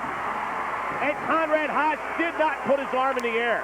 And still hasn't. Kiprusoff, I don't know. He has made 3 of the best saves we've seen all year in this game. That was unbelievable. Boyle, if he gets that shot off quicker, it's in the net. I mean, the net was open. They went side to side with it. There's Boyle, back door. And Kiprusoff, look at him. He's off his ground. I mean, he's vertical, parallel with the ground. And then a Louisville player knifed the stick underneath Kiprusoff, and nothing called. Oh, and the way, you can't tell me what was done to Kiprusoff after the whistle was any worse than what Friedman did moments ago. You can't tell me that. You're not going to be able to convince me of that. Well, you get sick and tired of picking on officials after a certain point, but what else can you talk about when it's a power play game? I mean, we've seen basically, what, 3 or 4 minutes of even strength time in the last 2 periods. Everybody do have a 5-on-3 goal in this game. That's the crazy part. It's now a 5-on-4. Kirby Law goes back door, picked off by Armstrong and down. Kentucky will basically have, if they can kill this off, 14 minutes of even strength potential time if they can kill this penalty off. There's a minute 10 to go in this, 15-20 in the game. Here come the Panthers at center ice, and Boyle rips it in. Big tear him off the corner board. Armstrong misplayed it! Oh. And Kiprusoff, another fine save on the shot by Chris Wells with the glove. It came hard off the corner board. Armstrong misplayed it right on the stick of Wells, and Kiprusoff dazzles again. Well, he's just been unbelievable and continues it right here. We've seen stick saves, we've seen face mask saves, and now we see good old glove save as it's coughed up right there. That's just real good. I mean, how strong is San Jose in net? They trade away Mike Vernon. They've got Steve Shields, who the Hockey News calls the 4th best goaltender in the game. Yevgeny, formerly known as John Nabokov, goes up to San Jose the other night, has a shutout, 39 save performance in his first game, and they've got this kid, Mika Kiprusoff, sitting here in the minors. And we're fortunate, folks, to be able to watch this guy because he's not going to be in the minors for a real long time. He's too good. I'll tell you what, he'll be in the NHL next year, one way or another. Trade or whatever. Or expansion pick. Yeah. Well, I guess he can't be. Nabokov could, but if Nabokov is picked, then he would be in the backup unless they had another transaction. Chris Wells for Louisville, high along the right wing board. Pressured by Jindrich, and Jindrich lifted it out of there. Here's Wells again. He gains the line. Steams up the middle, backs up to the left point. Lifting it along now deep in the corner to Reichert. Out high to Allen. A shot. He scores! Chris Allen. Big rocket by Kiprusoff, and it's 3-1. Well, at long last on the, 11th power play of the game, Louisville scores. Kiprusoff did all he could. You knew at some point it was going to come back to bite Kentucky, and here from way out, I don't know if it was deflected. Nope, just went on the ground and on the ice. Talking about knee high. Yep. Shin high or whatever. Louisville on the power play, their 11th of the game. 11 power plays in the game for Louisville, and they'd score. Chris Allen, a big shot, his 6th of the year. At 5:14, and the Panthers have a 3-1 lead. Outrageous. Yeah. Kentucky needs to get a quick goal here to have any chance. coming back in this one. 3-1, Louisville with the lead. Kiprasov behind the net, sends it around. Robert Mulick can't get it out. Craig Reichert picks up the assist for the Panthers. Gosselin yanked that by Kirby Law. Gave him a shove right back. Robert Mulick sends it along the wing. And the puck out to center. Here's Dooling up the wing. Got around Ward. Drives down low. On his backhand. Dooling holding on to it forever. Never did get rid of it. Still with it. Garrett Dooling high at the left point. Cycles it down low. Bradley comes in and he throws a big hit. That's clean. Robert Mulick at the right point for Kentucky to Dooling in behind the net. Ward holding on, holding on. Now Mark Smith behind the cage. Throws one to Bradley, and Gauthier with a great blocker save. Stopped the rebound as well, and it's still loose. Gauthier has come up huge when he's had to, and Louisville sends it into the bench and out of play. We'll take a timeout with 13:47 to go. Louisville leads at 3-1 here at Rupp Arena.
Back to live action here in Rupp. Louisville with a 3-1 lead and on the rush. Reichert throws one in front to Noma. Self-step. Kiprasov the save. Rebound. Nick Smith couldn't get it on net. Ola Giacomo the other way. Cuts across the red line and shuffles it in. Gauthier wanders out of the Louisville net and sends it around. Peter Rode with the backhand along to Burnett. A quick shot. Saved Gauthier. Ola Giacomo after the rebound. Yanked down in the far corner. Burnett comes in elbows high. Ola Giacomo lifts it in the far corner to Rode. Peter Rode. Cycles with Ola Giacomo. Knocked it in behind it, and Peter Rode will pursue. Here's Rode along the right wing. Shove from behind, now to Burnett behind the net to Ola Giacomo. Dan Boyle picked it off, sends it along the rim, and Hines knocked it down. Chippy play by Burnett behind the Louisville net, nothing called, and here come the Panthers right to left, led by Nick Smith. Gains the red line and sends it in. Conrad Hayes taking a long look at Jarrett Burnett as he delivered a hit as he went to the bench for the end of his shift, but did not call the 10th in a row. Still a lot of time, 12:35 to go. Kentucky trailing 3-1 here at home. Armstrong behind his net, exiting to the left of Kiprasov. Up the middle, Armstrong beats Mark Smith. Now to Craig, and across the line. Had a quiet night. Got poked off. Mark Smith can't control the puck to center, and it's offside at the Kentucky line. Well, the Thoroughblades have picked it up. They are obviously very frustrated and upset, but the work ethic's still there. Yeah, the energy level's been there all night for Kentucky, but really Sean Gauthier has not had to make many great saves, but the saves he has made have been very good. A moment ago, stopping Bradley on the doorstep. Smith was a little upset, thought he had one across the line, but nonetheless, Kiprasov keeping this a 3-1 game. Hey, they're a much different team with him in the net versus when they had Ryan Bach or Richard Slmistra. This team is a contender with Gauthier in the net. They're not without him. Take a look at Thoroughblades defenseman Christian Gosselin, brought to you by Fan Electrical Services, specializing in commercial, industrial, and telecommunications electrical services. Second tallest T-blade ever, behind 6'9" Zdeno Chara. And Gosselin has picked his game up. If he had to take a vote right now over most improved player from last year, he would almost certainly have to win that honor. Face off just on the Louisville side of the red line. And the Panthers win the draw back to Boyle. Along to Ware and again to Boyle. Here's Chris Wells up the middle for Louisville. He gains the Kentucky line. Backs up, right circle, throws one back door for Ware. It was behind him, and he has to come back out to center. All over him is Craig. Can't come away with the puck, though, and Paul Harvey sends it in. Now to Will. To Jay Neal across the line. Got around Lawmaster, couldn't get a shot on. Loose puck in behind the Kentucky net, and Mark Smith has it. Smith, long outlet pass up the left wing is Corville. Larry Corville at center ice. Backpedaling. Finds Hendrich. Now to Mark Smith. Mark Smith loves it down. Steams it across the line and dropped it off to Craig. Wrist shot blocked. Rebound comes to Lawmaster. Got poked around. And behind the net it goes. Now to Corville. Right back to Smith. And again to Corville behind the Louisville net. Feeds Smith to Craig. Quick shot deflected wide. And he was dumped. Larry Corville for Kentucky. To Mark Smith. Deep in the right corner. Tied up by Boyle. Yanked down by Boyle. Falls on top of the puck. Back up to his feet. Craig feeds Corville, and they're going to call a hand pass, and the T-Blades continue to have problems with this referee. Major holding being let go in behind the net. Yeah, a lot of calls that will really seem like they're going the other way. I mean, you get tired of talking about it, but it's really become the story of this game. And after every stoppage in play right now, I mean, you've seen the captains and alternate captains, assistant captains, Mike Craig, Chris Armstrong, both just saying, you know, what's it going to take here? But not getting the whistle. We'll take a timeout with 11:08 to go in the third. It's 3-1 Louisville here at Rupp Arena.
Taking a look at Thoroughblades defenseman Sean Hines, brought to you by Abistecki Chiropractic. Your good health.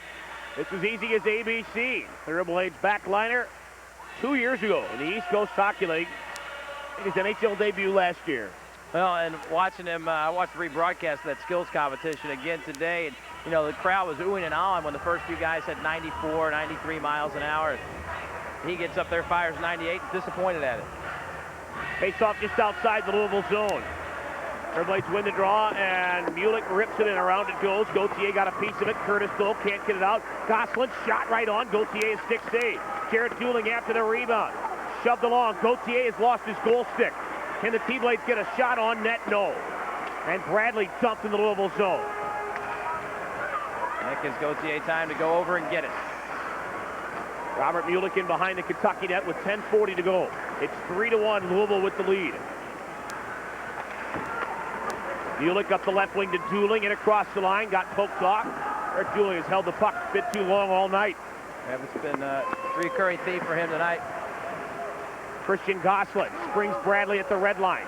Now to Dooling and across the line. Jared Dooling continues to hold on. Finally got a shot off, and very easy play for Sean Gauthier there, and he held on to it. Just 2 shots on net for the Thoroughblades here in the third period, trailing 3-1. Well, been killing off penalties for much of it. Big part of the reason for that, and that's been the story the last 2 periods. Kentucky steaming in across the line, 3-on-2, and Dooling backing up, going wide, and just too far away to really have any chance. I mean, there's not any part of the net to shoot at when you're at that angle. Very good defensive coverage, I might add, by the Panthers on that rush. Evan Gauthier with the glove save, elects to hold on with a 3-1 lead. Better safe than sorry. Face off to the right of the Louisville netminder Sean Gauthier. These teams right back at it tomorrow afternoon in Freedom Hall. Well, if Kentucky loses tonight, that makes that even more critical for Kentucky to come back and win 1 of the 3. Here's Hines on a rush up the left wing from the face-off. In behind the net, wrap around, save. Giacomo on his backhand, put it wide. Hines not quite enough reach to get that wraparound on net. Armstrong pinching. Out to Smith at the point. Fake the shot. Feeds Giacomo. He coughs it up. And Nick Smith back the other way. Greg Reichert will send it in deep, and Hines the first man back. On his backhand, rubbed out of the play. Sails the puck along to Cole Giacomo, and he'll chug up the ring. Long outlet pass to Burnett up the middle. Jared Burnett and across the line. Gauthier out of his net, got there first. Novoseltsev can't get it by Hines. His quick shot stops. After the rebound for the Panthers is Novoseltsev in the far corner. Cuts in behind his net. Hines hooked him. Here's Burnett for Kentucky. Along to Smith. Mark Smith between the circles. Held up on the play, and Brent Thompson for Louisville will slice it along the glass and over the head of everybody, and down the ice this one goes. Sean Hines taking his nice, sweet, long time back after it. Gives it a hack, and this is going to be icing on Louisville. Thoroughblades Pipeline comes your way every Sunday here on WKYT-TV on a different time, but tomorrow night, after our first Diener-free edition of the show last Sunday, going to be Diener Solo tomorrow at 6:30. Got to get my streak back going after having it broken last week. Iron Man streak is over. Tomorrow night, 6:30, Thoroughblades Pipeline. Well, Eric Landry back on the ice. He's going to take this face off. He's had a nice little spell. He's the only guy out there for Kentucky. It's going to be fresh at this point. Everybody else has been busy killing off penalties and chasing the puck. Now Eric Landry had the 10-minute misconduct back in the game to try to maybe score a goal for the T-Blades. Louisville got a good roll on the face-off, and Dan Boyle got it out of there. Robert Gendrich back after in a big hurry, spun around, no icing, and the T-Blades Craig will smack it ahead. Larry Corville on a rush, trying to get by his man.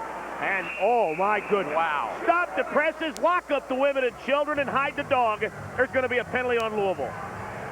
Well, and this is an awful call. This is an absolute awful call. Larry Corville goes down to one knee, and there's going to be a holding penalty on Louisville.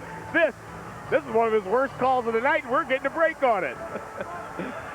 Dan Boyle can't believe it. Hey, believe it, kid. Well, we'll see Larry Corville, number 19, as he's trying to chase the puck. Watch Corville go down to one knee. There he goes. Boyle doesn't do anything. And that's the streak breaker right there. Hey, Josh Fisher's down at ice level. Josh, the rest in front of you. Ask him what that call was, huh? Who cares what kind of call it was? At least the Blades are going to get a power play out of this. Notice last night, when the Blades were in Louisville, Dan Boyle went off the ice to get stitches. And from that point forward, the Blades continually cycled the puck in the Louisville zone and look for them to do more of that with Boyle in the box for 2 minutes. Maybe they can put one on the board. Boyle goes off for holding, and the T-Blades are on their 6th power play of the game. They're 1 for 5. Need a big one here. Louisville hammers the puck down, and Kiprasov will set it up for Armstrong behind the net. Chris Armstrong. All 4 men in the neutral zone here for Louisville. Armstrong on a rush. Gains the line. Sends it around. Matt Bradley corrals it in behind the net and missed a hit. Mike Craig digs it up. Out to Hines at the point. Quick shot to the net, and Gauthier to save. Not much of a screen in front, and Gauthier went down to one knee, and it's like Mark McGuire catching it from Fernando Tatis there. Well, McGuire started to call Gauthier McGuire. Not quite that big as Sean Gauthier, but his play has been big tonight, and he has come up with the big saves that time. Just holds on. Little traffic in front, but he saw it. And we said early on he had the big save earlier in the game, and that got him going. The last time we saw him, he did not have the big saves early, and he ended up being yanked from a game. So I guess in these parts that'd be Boone to Casey, though, huh? Yeah. Trying to think of a first baseman that catches with the left hand. I don't know why that one came to mind. Landry wants to draw cleanly to Hines. Not to Armstrong. Thoroughblades on a power play, screen shot, hit a skate. Landry well covered on the play, and Louisville hammers it down. Looks like Kentucky had something set up, but you'll notice when Sean Hines, the man back there with the puck right now, has any room out at the point, right by the blue line, he is immediately covered by Louisville. Novoseltsev steps in front of a pass, shot wide on the far stick side, and Matt Bradley has the puck in the Kentucky zone. Here's Bradley on a rush up the middle.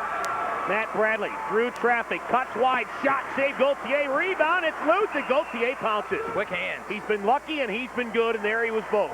Yep, got a break with the rebound coming right out just to where he needed to be. If that comes out an inch and a half farther, Kentucky smacks it in the open net, and we got a one-goal hockey game.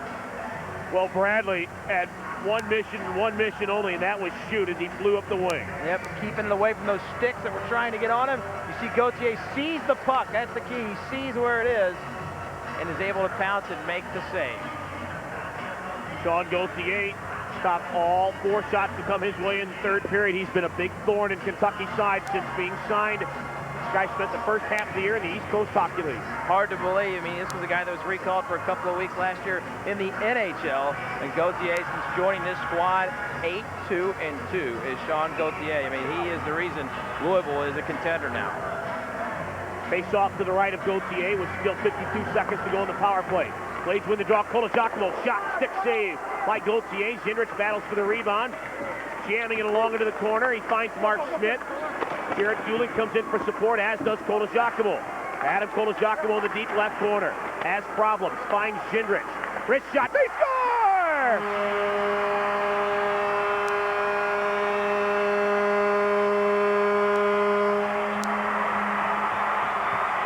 Jarrett Dooling, I don't know if somebody's going to get a penalty here as well. Conrad Hayes goes over to the penalty box. Is he calling?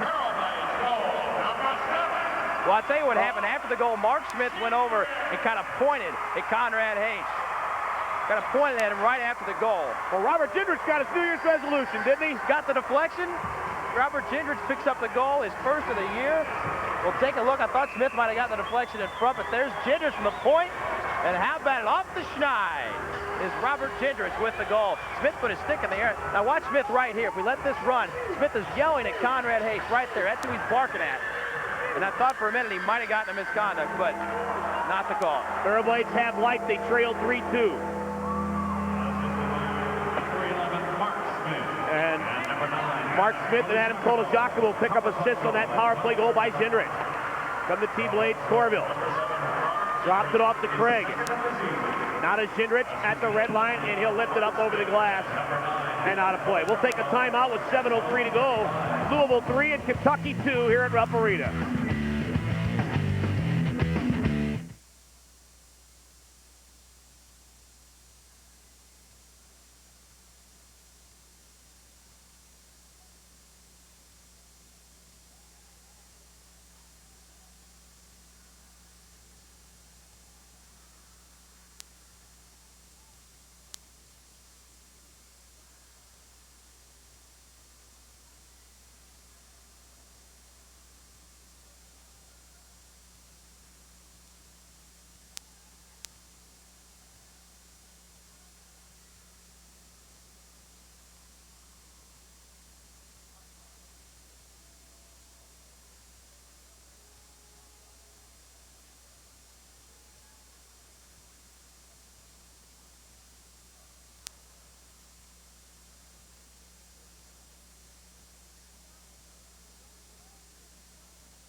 Take a look at Thoroughblade winger Matt Bradley, brought to you by our friends at Fifth Third Bank, working hard to be the only bank you'll ever need. Matt Bradley working hard all year. 15-game goalless Stroud Drew Daner snapped out of it on New Year's Eve, and he's been a major offensive force to be reckoned with ever since. Well, he really has. Last year he finished 2 points shy of Kentucky's rookie record for points. He set a rookie record for goals in the season with 23 last year. He stumbled a little bit out of the gates this year, but Matt Bradley has really come on in recent weeks and is starting to look like the Matt Bradley old. I think his game really starts not with his goals, but with his hits out there. When he really starts knocking guys around, he really seems to play better offensively. He gets him into the game a little bit more. 7 minutes to go. Louisville a 3-2 lead. Each team has a power play goal here in the third period. Lawmaster for Kentucky slides it along the rim, not out. Reichert's turnaround shot is wide. Corville catches up. Larry Corville gains the red line and sends it in. Landry ought to have a lot of life in those legs after 14 minutes in the sin bin. Lawmaster at the point, a shot deflected by Landry. Save Gauthier, and a very quick whistle there. I don't think it would have went in anyway, but still, we can see from up here the puck was not covered, and Conrad Hayes flew it dead. Yeah, but Gauthier again comes up with the key portion of that exchange, the save. Even if that comes loose, Kentucky really didn't have anybody knock in the rebound, but Gautier's stick got slashed in half. Look at that. Well, we'll get another look here. Terrific tip by Landry. Gauthier closed the wickets, as they say. There's the shot. See Gauthier up close. There were all sorts of traffic in front, but he denies right there. It was Landry that got the tip on. It was hard to see from that angle. But Gauthier, after Landry redirected it, kept the legs closed. That almost dribbled through. Very close. Kentucky now with 7 shots out shooting Louisville in this period, 7-6 as Gauthier gets a new stick. broke it on that one. Hope there's some goals in that one. Yeah. Well, now he's having the linesman look at it. Road is out there with Giacomo and Burnett in an offensive zone faceoff with 6.5 minutes to go. We've seen some a lot of time tonight for Jarrett Burnett on the ice. A lot of time, and without a fight. Louisville wins the defensive zone faceoff. Thoroughblades pinch, however, Hines at the point.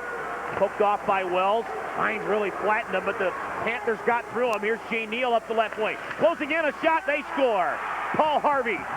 After Jay Neal got around Hines, a very ill-advised pinch by Hines at the right point. They flew through him in a 3-on-1 rush, and Kiprasov had no chance. It's 4-2. And their guys were really looking for that goal going up the other way. They were very aggressive. They knew Hines was in trouble at the point, and Neal got around, and Armstrong got back as quickly as he could. But, boy, you can't do much with that. If Armstrong's back, maybe he can knock that pass down with Kiprasov. And this is the best 4-goal given-up performance that I think I've ever seen. Paul Harvey, only his second goal of the year, and Jay Neal got the assist, and Hines got caught in no man's land, and the Panthers came flying down and made no mistake on the pass, and it's 4-2. And when you have the lead, you can be a little aggressive like that if you want to be. You got to credit them for not sitting back. They sent 2 players up toward the ice, but Kentucky still had the puck in its zone. But again, turnovers at the blue line. It creates so many goals. Puck in behind the Kentucky net. Wells and Neal got the assist there.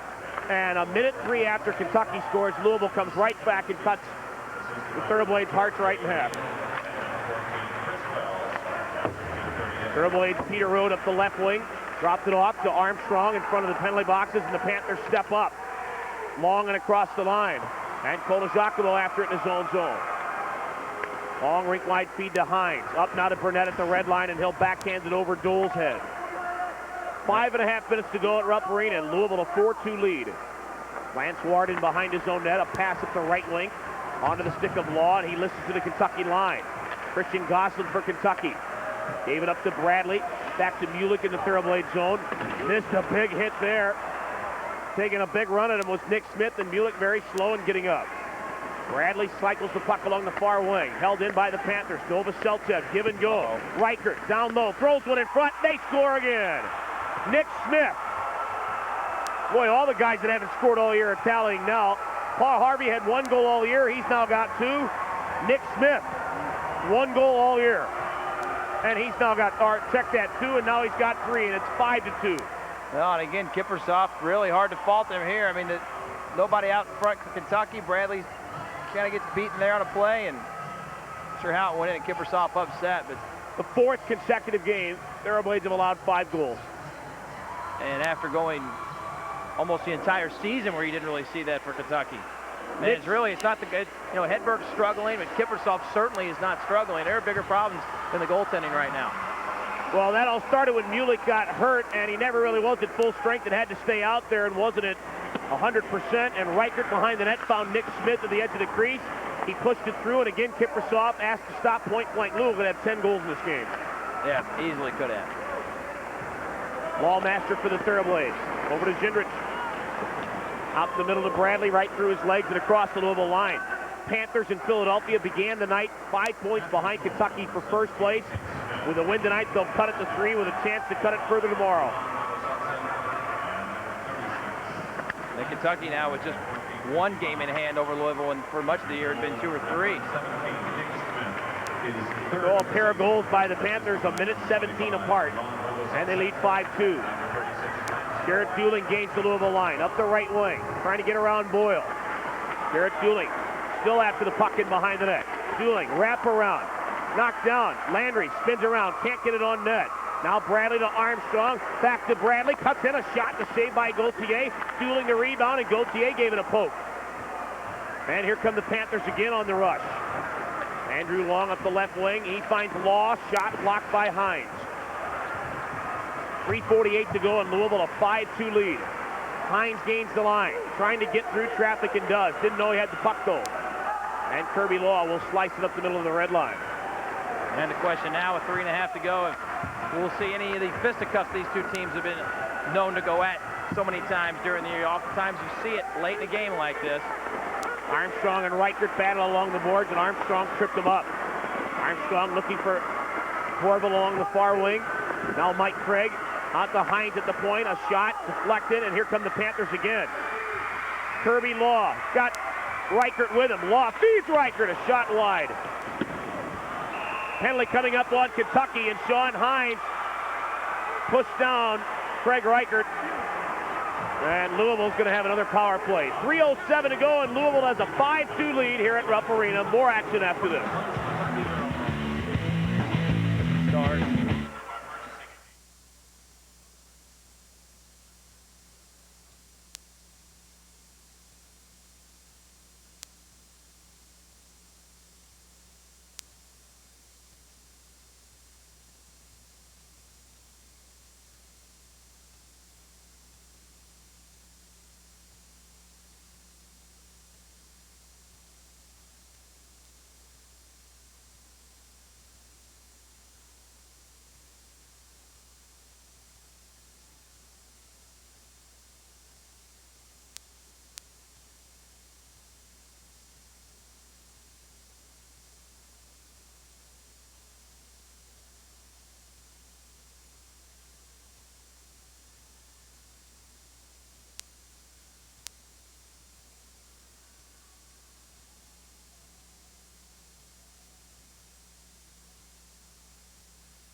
Hey, you look at Thoroughblades, center Rajon Stranje. He's not playing tonight, brought to you by Triple Crown Limousine, the official limousine provider of the Kentucky Thoroughblades. Some guys sitting out tonight. You got to think Roy Summer will make some changes tomorrow, Drew. Well, losing 2 in a row to this team this weekend, that's, you figure what's going to happen. Here's the hit on Hines. He gets a double minor, and he is really going after his man there into the boards. And Josh Fisher downstairs. Sean Hines not real happy leaving the ice, was he? Oh, no, not happy at all. He was really upset with himself for when he pinched in on the board, and they came in with a 3-on-1 and scored, and that made it 4-2. And then after that, on the next play, he came in, flashed long, and then he went into the corner and ran Reichert. Just a lot of frustration boiling over, and I think he's pretty much done for the night. 4-minute double minor on Hines, which means Louisville will finish the game on the power play, and they will have 13 power play chances before it's all said and done. Yeah, there's still time left. They make it 14. Smith for Louisville sends the puck in deep. Kiprusoff rides it around, and Boyle holds in. Out to Chris Allen. Shot right on. The save by Kiprusoff. The rebound controlled by Craig. Mike Craig lifting it along and got it out of there. Well, Louisville has kept Craig and Landry pointless. Actually, Craig does have an assist tonight, but virtually chanceless, those two, in these 2 games this weekend. And that's a concern because those guys create so many points for you throughout the year. And we talked about this before in the playoffs. One dominant line generally can't get it done. Teams can figure out a way to stop one line. Landry for Kentucky, up to Dooling. Garrett Dooling at the red line. 2:10 to go, and Louisville a 5-2 lead as the crowd begins to exit here. Garrett Dooling ragging the puck right on the Louisville line. Will drop it back to Lawmaster. And now there's going to be another penalty coming up here. Another penalty coming up, called by referee Conrad Hayes, Chris Wells, and I told you there was time. Garrett Dooling were going at it. Looked like he blew the whistle when the T-Blades had possession. Sure enough, the box is open for Kentucky. High sticking is going to be the call here on Garrett Dooling. Wow. So Louisville will have a 5-on-3 for a full 2 minutes. Yeah, already leading 5-2. To end the game, and you got to wonder, Kentucky, how motivated you're going to be to kill a 5-on-3 when you're been pummeled with 13 power plays against you, or 14 power plays against you for a game when you're down 3 goals. Well, this is absolutely ridiculous. This is the most undisciplined effort, according to Conrad Hayes, in Thoroughblades history.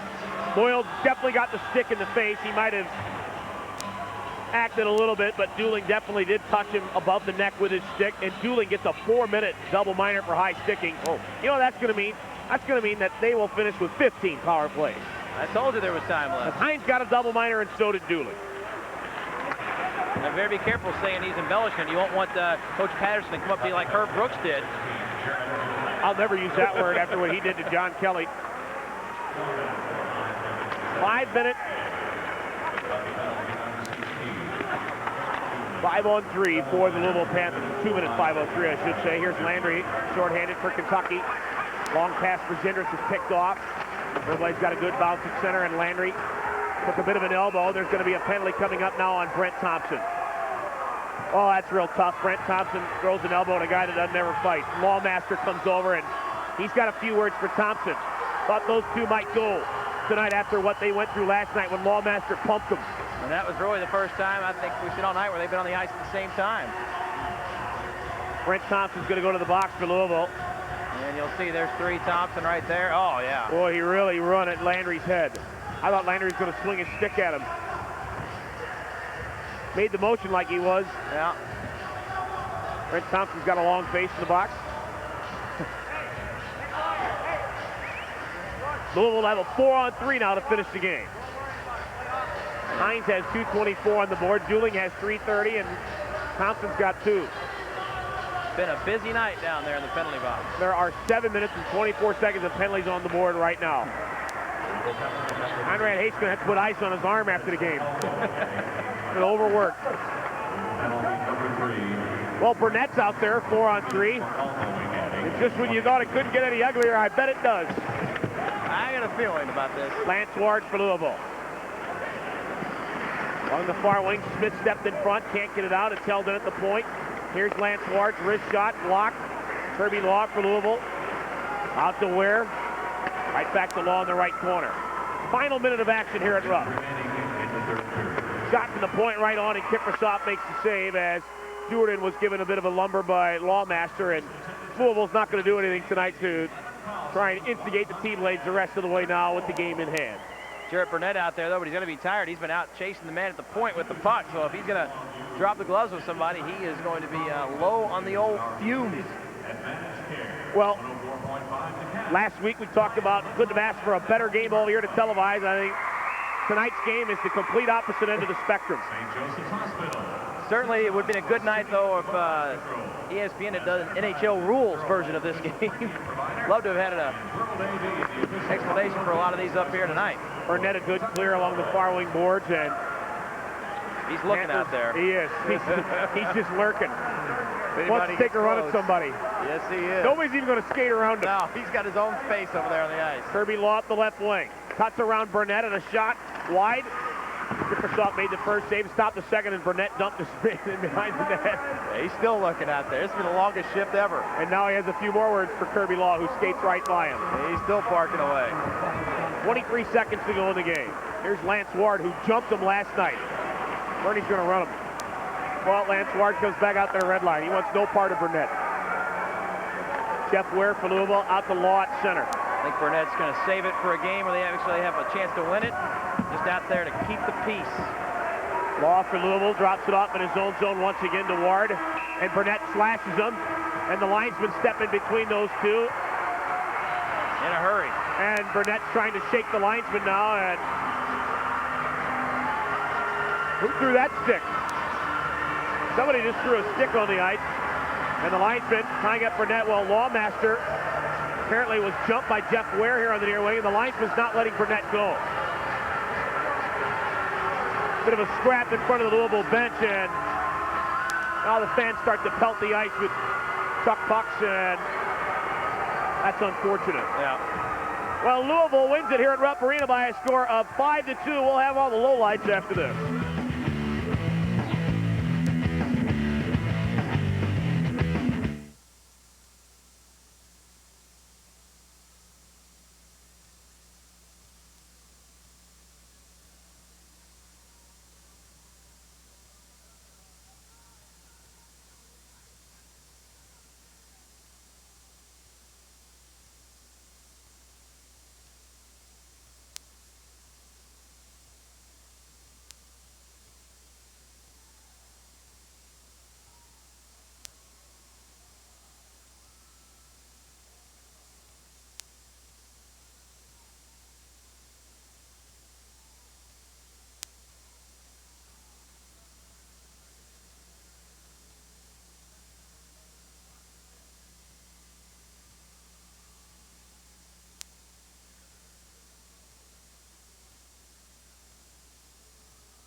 The Louisville Panthers with a 5-2 victory over the Kentucky Thoroughblades at Rupp Arena.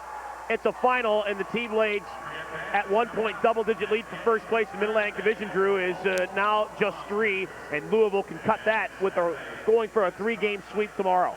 Well, yeah, and Kentucky has been in first place for all but a week of this season, but Louisville now has closed the gap. As you say, they've cut it to 3. We don't know what Philadelphia did tonight. They were leading at 1 point. They could be within 3 as well, and really when you look at it, if the way things shake out tonight, either Louisville or Philadelphia would lead every other division in the league. It's possible after tonight that the top 3 teams in all the American Hockey League in terms of point total would be in the Mid-Atlantic Division, and that's a statement to the strength of this division, but Kentucky is just going to have to find a way tomorrow night so they don't get the sweep from Louisville, because really there's only 1 game after that, and you would not want to head into a potential playoff series with them knowing that they had swept Kentucky late in the season. Well, Josh Fisher is at ice level, and I see Sean Gauthier coming back out onto the ice. What a performance he had tonight. And are we ready for Josh at ice level with Sean Gauthier? Josh, take it away. Ringside here with Sean Gauthier, one of the big stars of tonight's game. Sean, just talk about the way you guys have played over the last 2 games against the first-place team. You're just creeping right up on them. Well, I mean, anytime you can go out and cash in on your PPs and your penalty killings is a big plus, and we play pretty hard, you know, between that and 5-on-5. So just tried to play patient hockey and capitalize on our opportunities, and things have gone well so far. Does it still settle in your mind, I'm playing against my former team every time you step in net, or is it something now that you're kind of used to? Well, I mean, you tend not to emphasize or concentrate on things like that because you don't want to lose concentration. But, I mean, you got to play 60 minutes, and if that goes well, then, you know, things go well. So I just got to take it 20 minutes at a time and take it from there. And the way this series is going tomorrow, obviously, what can we expect? I think it's going to be a hard-fought fight. I mean, it's the end of the weekend. You know, you're going to blow it out for the weekend and then, you know, take it into next week. So it's going to be a hard, strong, you know, fight. Again, 60 minutes of battle, and hopefully things go well for us. As for yourself, are you happy with the way things are going for you in Louisville? I mean, you're in a club that's in second place. You're creeping up on a former team. Yeah, definitely. I mean, you know, things have gone extremely well for us so far. So, I mean, we're doing well. We got to keep up. We got to, you know, we're building up for the second half of the season, so take it out into the playoffs. So, I mean, anytime, you get 2 points in a building like this or against a team like that, I mean, it's always a big plus. They're a great hockey team. That's why they're in first place in the league. All right, thanks, Sean. Guys, back up to you. Sean Gauthier, #1 star of the game, well-deserved. He's now 9-2-2 on the season, and he continues to haunt his old mates. Well, he really does. Sean Gauthier came into the night 2-2-3 goals against average. I mean, it was really a surprising to all of us who watched the guy last year that he didn't get on with an American Hockey League team. He was down on the coast, absolutely tearing it up, as you might imagine, down there. He is now in this league. Certainly a guy that can play at this level, possibly a backup at the next level. He's not spectacular, but he is solid all the time. And tonight, he was spectacular when he needed to be. And I said it earlier in the broadcast, he is the difference between this team being right on the borderline of being competitive and being a championship contender. That's the difference in this Louisville team right now versus the start of the year. Let's take a look at the Mid-Atlantic Division standings after tonight's Thoroughblades loss. Philadelphia was winning in Hershey, or in Cincinnati at last report. So if they go on to win, they will tie Louisville.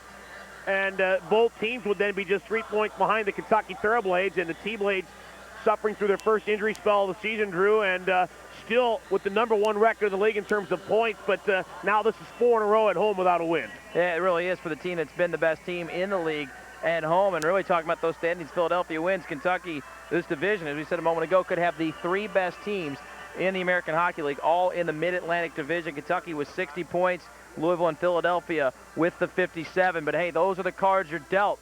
Sometimes you're going to have a division that's not as good. Sometimes you're going to be in the best division in the league. That's what Kentucky is in right now, and they've got to find a way to go to Louisville tomorrow and pull out a victory. The last thing you want to have happen to you is be swept against your rivals 80 miles to the west, the Louisville Panthers. We'll take a timeout. When we come back, we'll take a look at some of the lowlights here in Rupp Arena as they clean up the puck chuck. The Panthers win it over the T-Blades 5-2.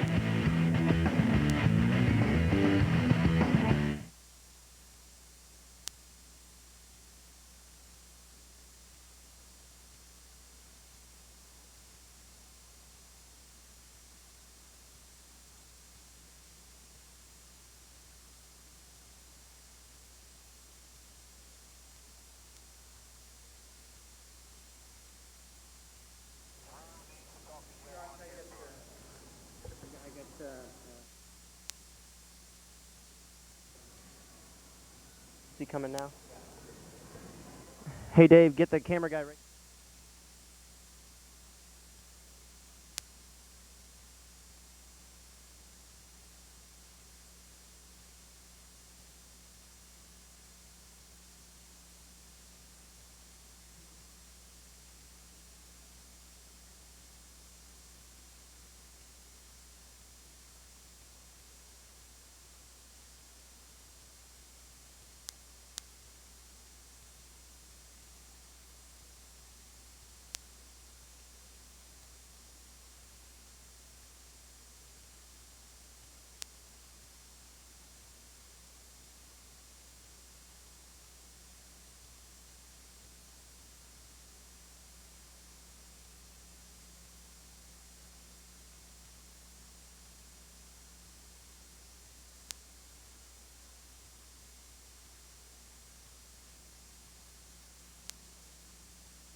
Over 11,000 in the house tonight. They go home mostly disappointed. Louisville Panthers with a 5-2 victory over the Kentucky Thoroughblades. Josh Fisher is downstairs with one of the hottest T-Blades, Mark Smith. Josh? Thanks, guys. Mark Smith right here after the game. Obviously, things didn't go quite the way you wanted them to tonight. Yeah, you know, coming out in a crowd like this, we had all the reasons to be up for this one, and we just came out. We were undisciplined. We took way too many penalties, and it ended up costing us the game. Obviously, with the way things are going, last night you lost, tonight you lost to them. Tomorrow, you pretty much have no choice. It's almost a must-win situation. Yeah, we got to go in there, and no matter what, we got to take 2 points out of there. A series like this, 3 games in a row against a team like this in your division that's right on your tail. I mean, you can't lose 3 in a row to them, and we just got to go in there and do everything possible to pull 2 points out of there. Last weekend, you guys were able to get to Gauthier. He got yanked. What kinds of things are you going to have to do tomorrow to try to kind of get that whole situation all over again? Yeah, I think we've been getting the puck towards them, quite a bit. We just haven't been, really burying our chances. I think that's really what we got to bear down on and bury our chances. And just the rebounds are there, and it's just we're just not putting them in the net. The way things have been going intensity level-wise, last night we had the incident with Boganecki. Last week we had the incident with Ferentz. Tomorrow Ferentz comes back. The intensity level between both these teams, I mean, 3 games in 3 days, you would almost expect tomorrow night to be quite a fiasco. Yeah, it could be ugly. On the other hand, I've seen it when it's not ugly at all. It's pretty tame, but there's definitely intensity there, and emotions are running high, so who knows what's going to happen, especially with, like you said, the return of Ferentz and whatnot. Matt Bradley, Jared Dooling, you guys are all on the same line. Seems like all you guys are feeding off each other and clicking off each other at the same time. We talked to Dooling earlier, and he just said everybody's playing great. Just talk about your play and how things have been going with your line. Yeah, Dooling and Bradley, they've been playing unbelievable as of late. I just try to get the puck to them as much as I can, and they're scoring goals, left and right, and they're just doing a great job getting to the net, getting open, and I'm just giving it to them and letting them do all the scoring. What kind of race do you think this is going to be from here on out to the rest of the season in the means of the playoffs and jockeying for position? Oh, it's going to be really tight. I think it's. You look at our division. There's 4 teams, right in the race still, and. I mean, it's going to come right down to it, I think, and every game is got to be. You got to look at it as a playoff game from here on in. Obviously, Roy not happy about things. What kinds of things did he tell you in the locker room that you can actually tell us on live TV? Well, it's just a matter of bouncing back. Fortunately, we have the opportunity to come back and bounce back tomorrow with the same team, and we're going to go out there and looking for blood and doing whatever it takes to get the win. All right, everybody. Mark Smith, center of the Blades. We'll see if they can bounce back tomorrow night in Louisville. Thanks again, Josh. Big empty Rupp Arena. It certainly was packed tonight with over 11,000 fans, and Louisville wins it by a score of 5-2. Really, the score not necessarily indicative of how close a game this was. It was a one-goal hockey game with less than 6 minutes to go. Take you back to some of the highlights in the third period of play. And Mika Kiprasov, again, he was mighty good early, and 3 really all-world saves in this game, including that one. You see him leave the ice right there. It was the second time in the night he had to leave the ice to make a save, and then he couldn't stop Allen with the big blast from the point. May not have seen it all the way. That gave Louisville a 3-1 lead. Gauthier also made several terrific saves in this third period, and he was the #1 star of the game. And certainly the T-Blades peppered him with more quality of shots as the game went along. Robert Gendrich sailed a wrist shot, where I think Gauthier might have been screened by his own player on that one, but this was the killer. Yeah, right here, on the rush, Louisville, since they had a chance, they took advantage, and at that point it was basically over, and then it started to look like a final game of a playoff series for Kentucky when you just had goals coming in left and right. And Kiprasov, I'm telling you, that is the best 5-goal given-up game that I have seen all season long. No question about it. Thoroughblades 14 shorthanded situations tonight. Josh Fisher downstairs with Doug Friedman. Josh? Thanks, guys. Down here with Doug Friedman. Doug, obviously a little bit too many penalties tonight. Yeah, I think that hurt us, but, you know, the ref called a lot of minors against us. I think at one point it was 8 in a row. And, you know, that's a little ridiculous, I think. I haven't seen that in this league too much, where it's that lopsided. And, you know, I mean, some of them were true penalties, and some of them were kind of mystery penalties, mystery calls. So it's tough to battle against that. Sean Gauthier is one of those goalies that you kind of want to get on early, but with you guys being in the box, you weren't able to put as many shots on net on him. How much do you think that hurt your chances of being able to stay in this game? Well, I think it hurt a lot. He seems like a goalie that carries our momentum, and we got a couple by him, but we didn't take enough shots. And the thing with him is he leaves his rebounds out in front, and we didn't have guys in front. So that's the key that hopefully tomorrow we can do. So that would be the key to getting him yanked like he was last week. And I guess the intensity level of this series, I mean, you guys are going to see him tomorrow, but then you won't see him for about a month. What has it been like all season long, and what could we see possibly tomorrow? Well, I think we have similar teams, you know, from goalies out, and we both have a lot of tough guys on the team, and we both want to kind of set the precedent, because who knows, we may meet these guys in the playoffs, so we want to battle hard, and you know, it's a big rivalry now to us, especially. Is this a team, I know in the beginning of the season you guys were kind of able to control them, and now they seem like they've been clawing them back, and they've gotten themselves a lot better and more improved. Is this a team in the playoffs that you just kind of want to stay away from? Oh, I mean, you know, we just want to go to the playoffs with momentum. You know, it doesn't matter who we play. I think if we play our system, we're going to be successful. So, you know, Louisville, Cincinnati, Hershey, Philly, whoever it is, bring it on. We're going to play our system, and we're going to be successful. A lot of guys have been talking about the system. For those who aren't as big into hockey and don't know a lot about it, could you kind of explain it to us so we all know? Yeah, sure. Basically what we have is usually we have about 2 guys forechecking on their defensemen or pressuring the puck. And we like to have is 3 guys, at least 3 guys back, usually 2 defensemen and a winger back, so that we can't get odd man rush where they outnumber us in players. And it just helps defensively in terms of if they dump the puck in, one of our guys can go back and the other 2 guys can hold up. So when we play it, I mean, you can really tell on the ice when we play it well, and we really control the game. And the other team doesn't get many scoring chances, but you know, as of late, we've been kind of faltering in the system. All right, well, hopefully the system will work tomorrow night. Tim, Drew, back up to you. All right, well, Philadelphia has won tonight, Drew, so they and the Louisville Panthers both within 3 points of the T-Blades. Philadelphia winning in Cincinnati 5-3. Hershey also a win tonight. They beat Syracuse 5-3, so everyone in the T-Blades division except Cincinnati gaining ground on first place. Kentucky, those are obviously the games of note, and the Thoroughblades certainly need to get back on the winning track. And a game like tomorrow is the kind of game where you would think that all the chips are against them. They might actually perform pretty well. We're going to take a look at one last player profile, that of Thoroughblades netminder Johan Hedberg, brought to you by the Office House, taking care of you, located on Maxwell Street right behind Rupp Arena. Johan Hedberg, don't know when we'll see him again, but get him going, get both goaltenders going again. This team's going to still be a major force to be reckoned with. Absolutely, and looking down now, Louisville and Philadelphia actually have more wins than does Kentucky on the year. 27 with them, 26 with the Thoroughblades. I want to thank the WKYT-TV crew for a tremendous broadcast. Once again tonight, it is our first TV loss in 21 months, and we'll hopefully end that our next TV game in April. Good night, everybody. Kentucky Thoroughblades Hockey is brought to you by Cintas, by Sparrow Consulting, your information systems specialist, By Southern Belle Dairy. Around here, it's a tradition. by Bell South Mobility, $10 a month for cellular service. Now there's no excuse. By AAA. By McDonald's. And by PowerTel.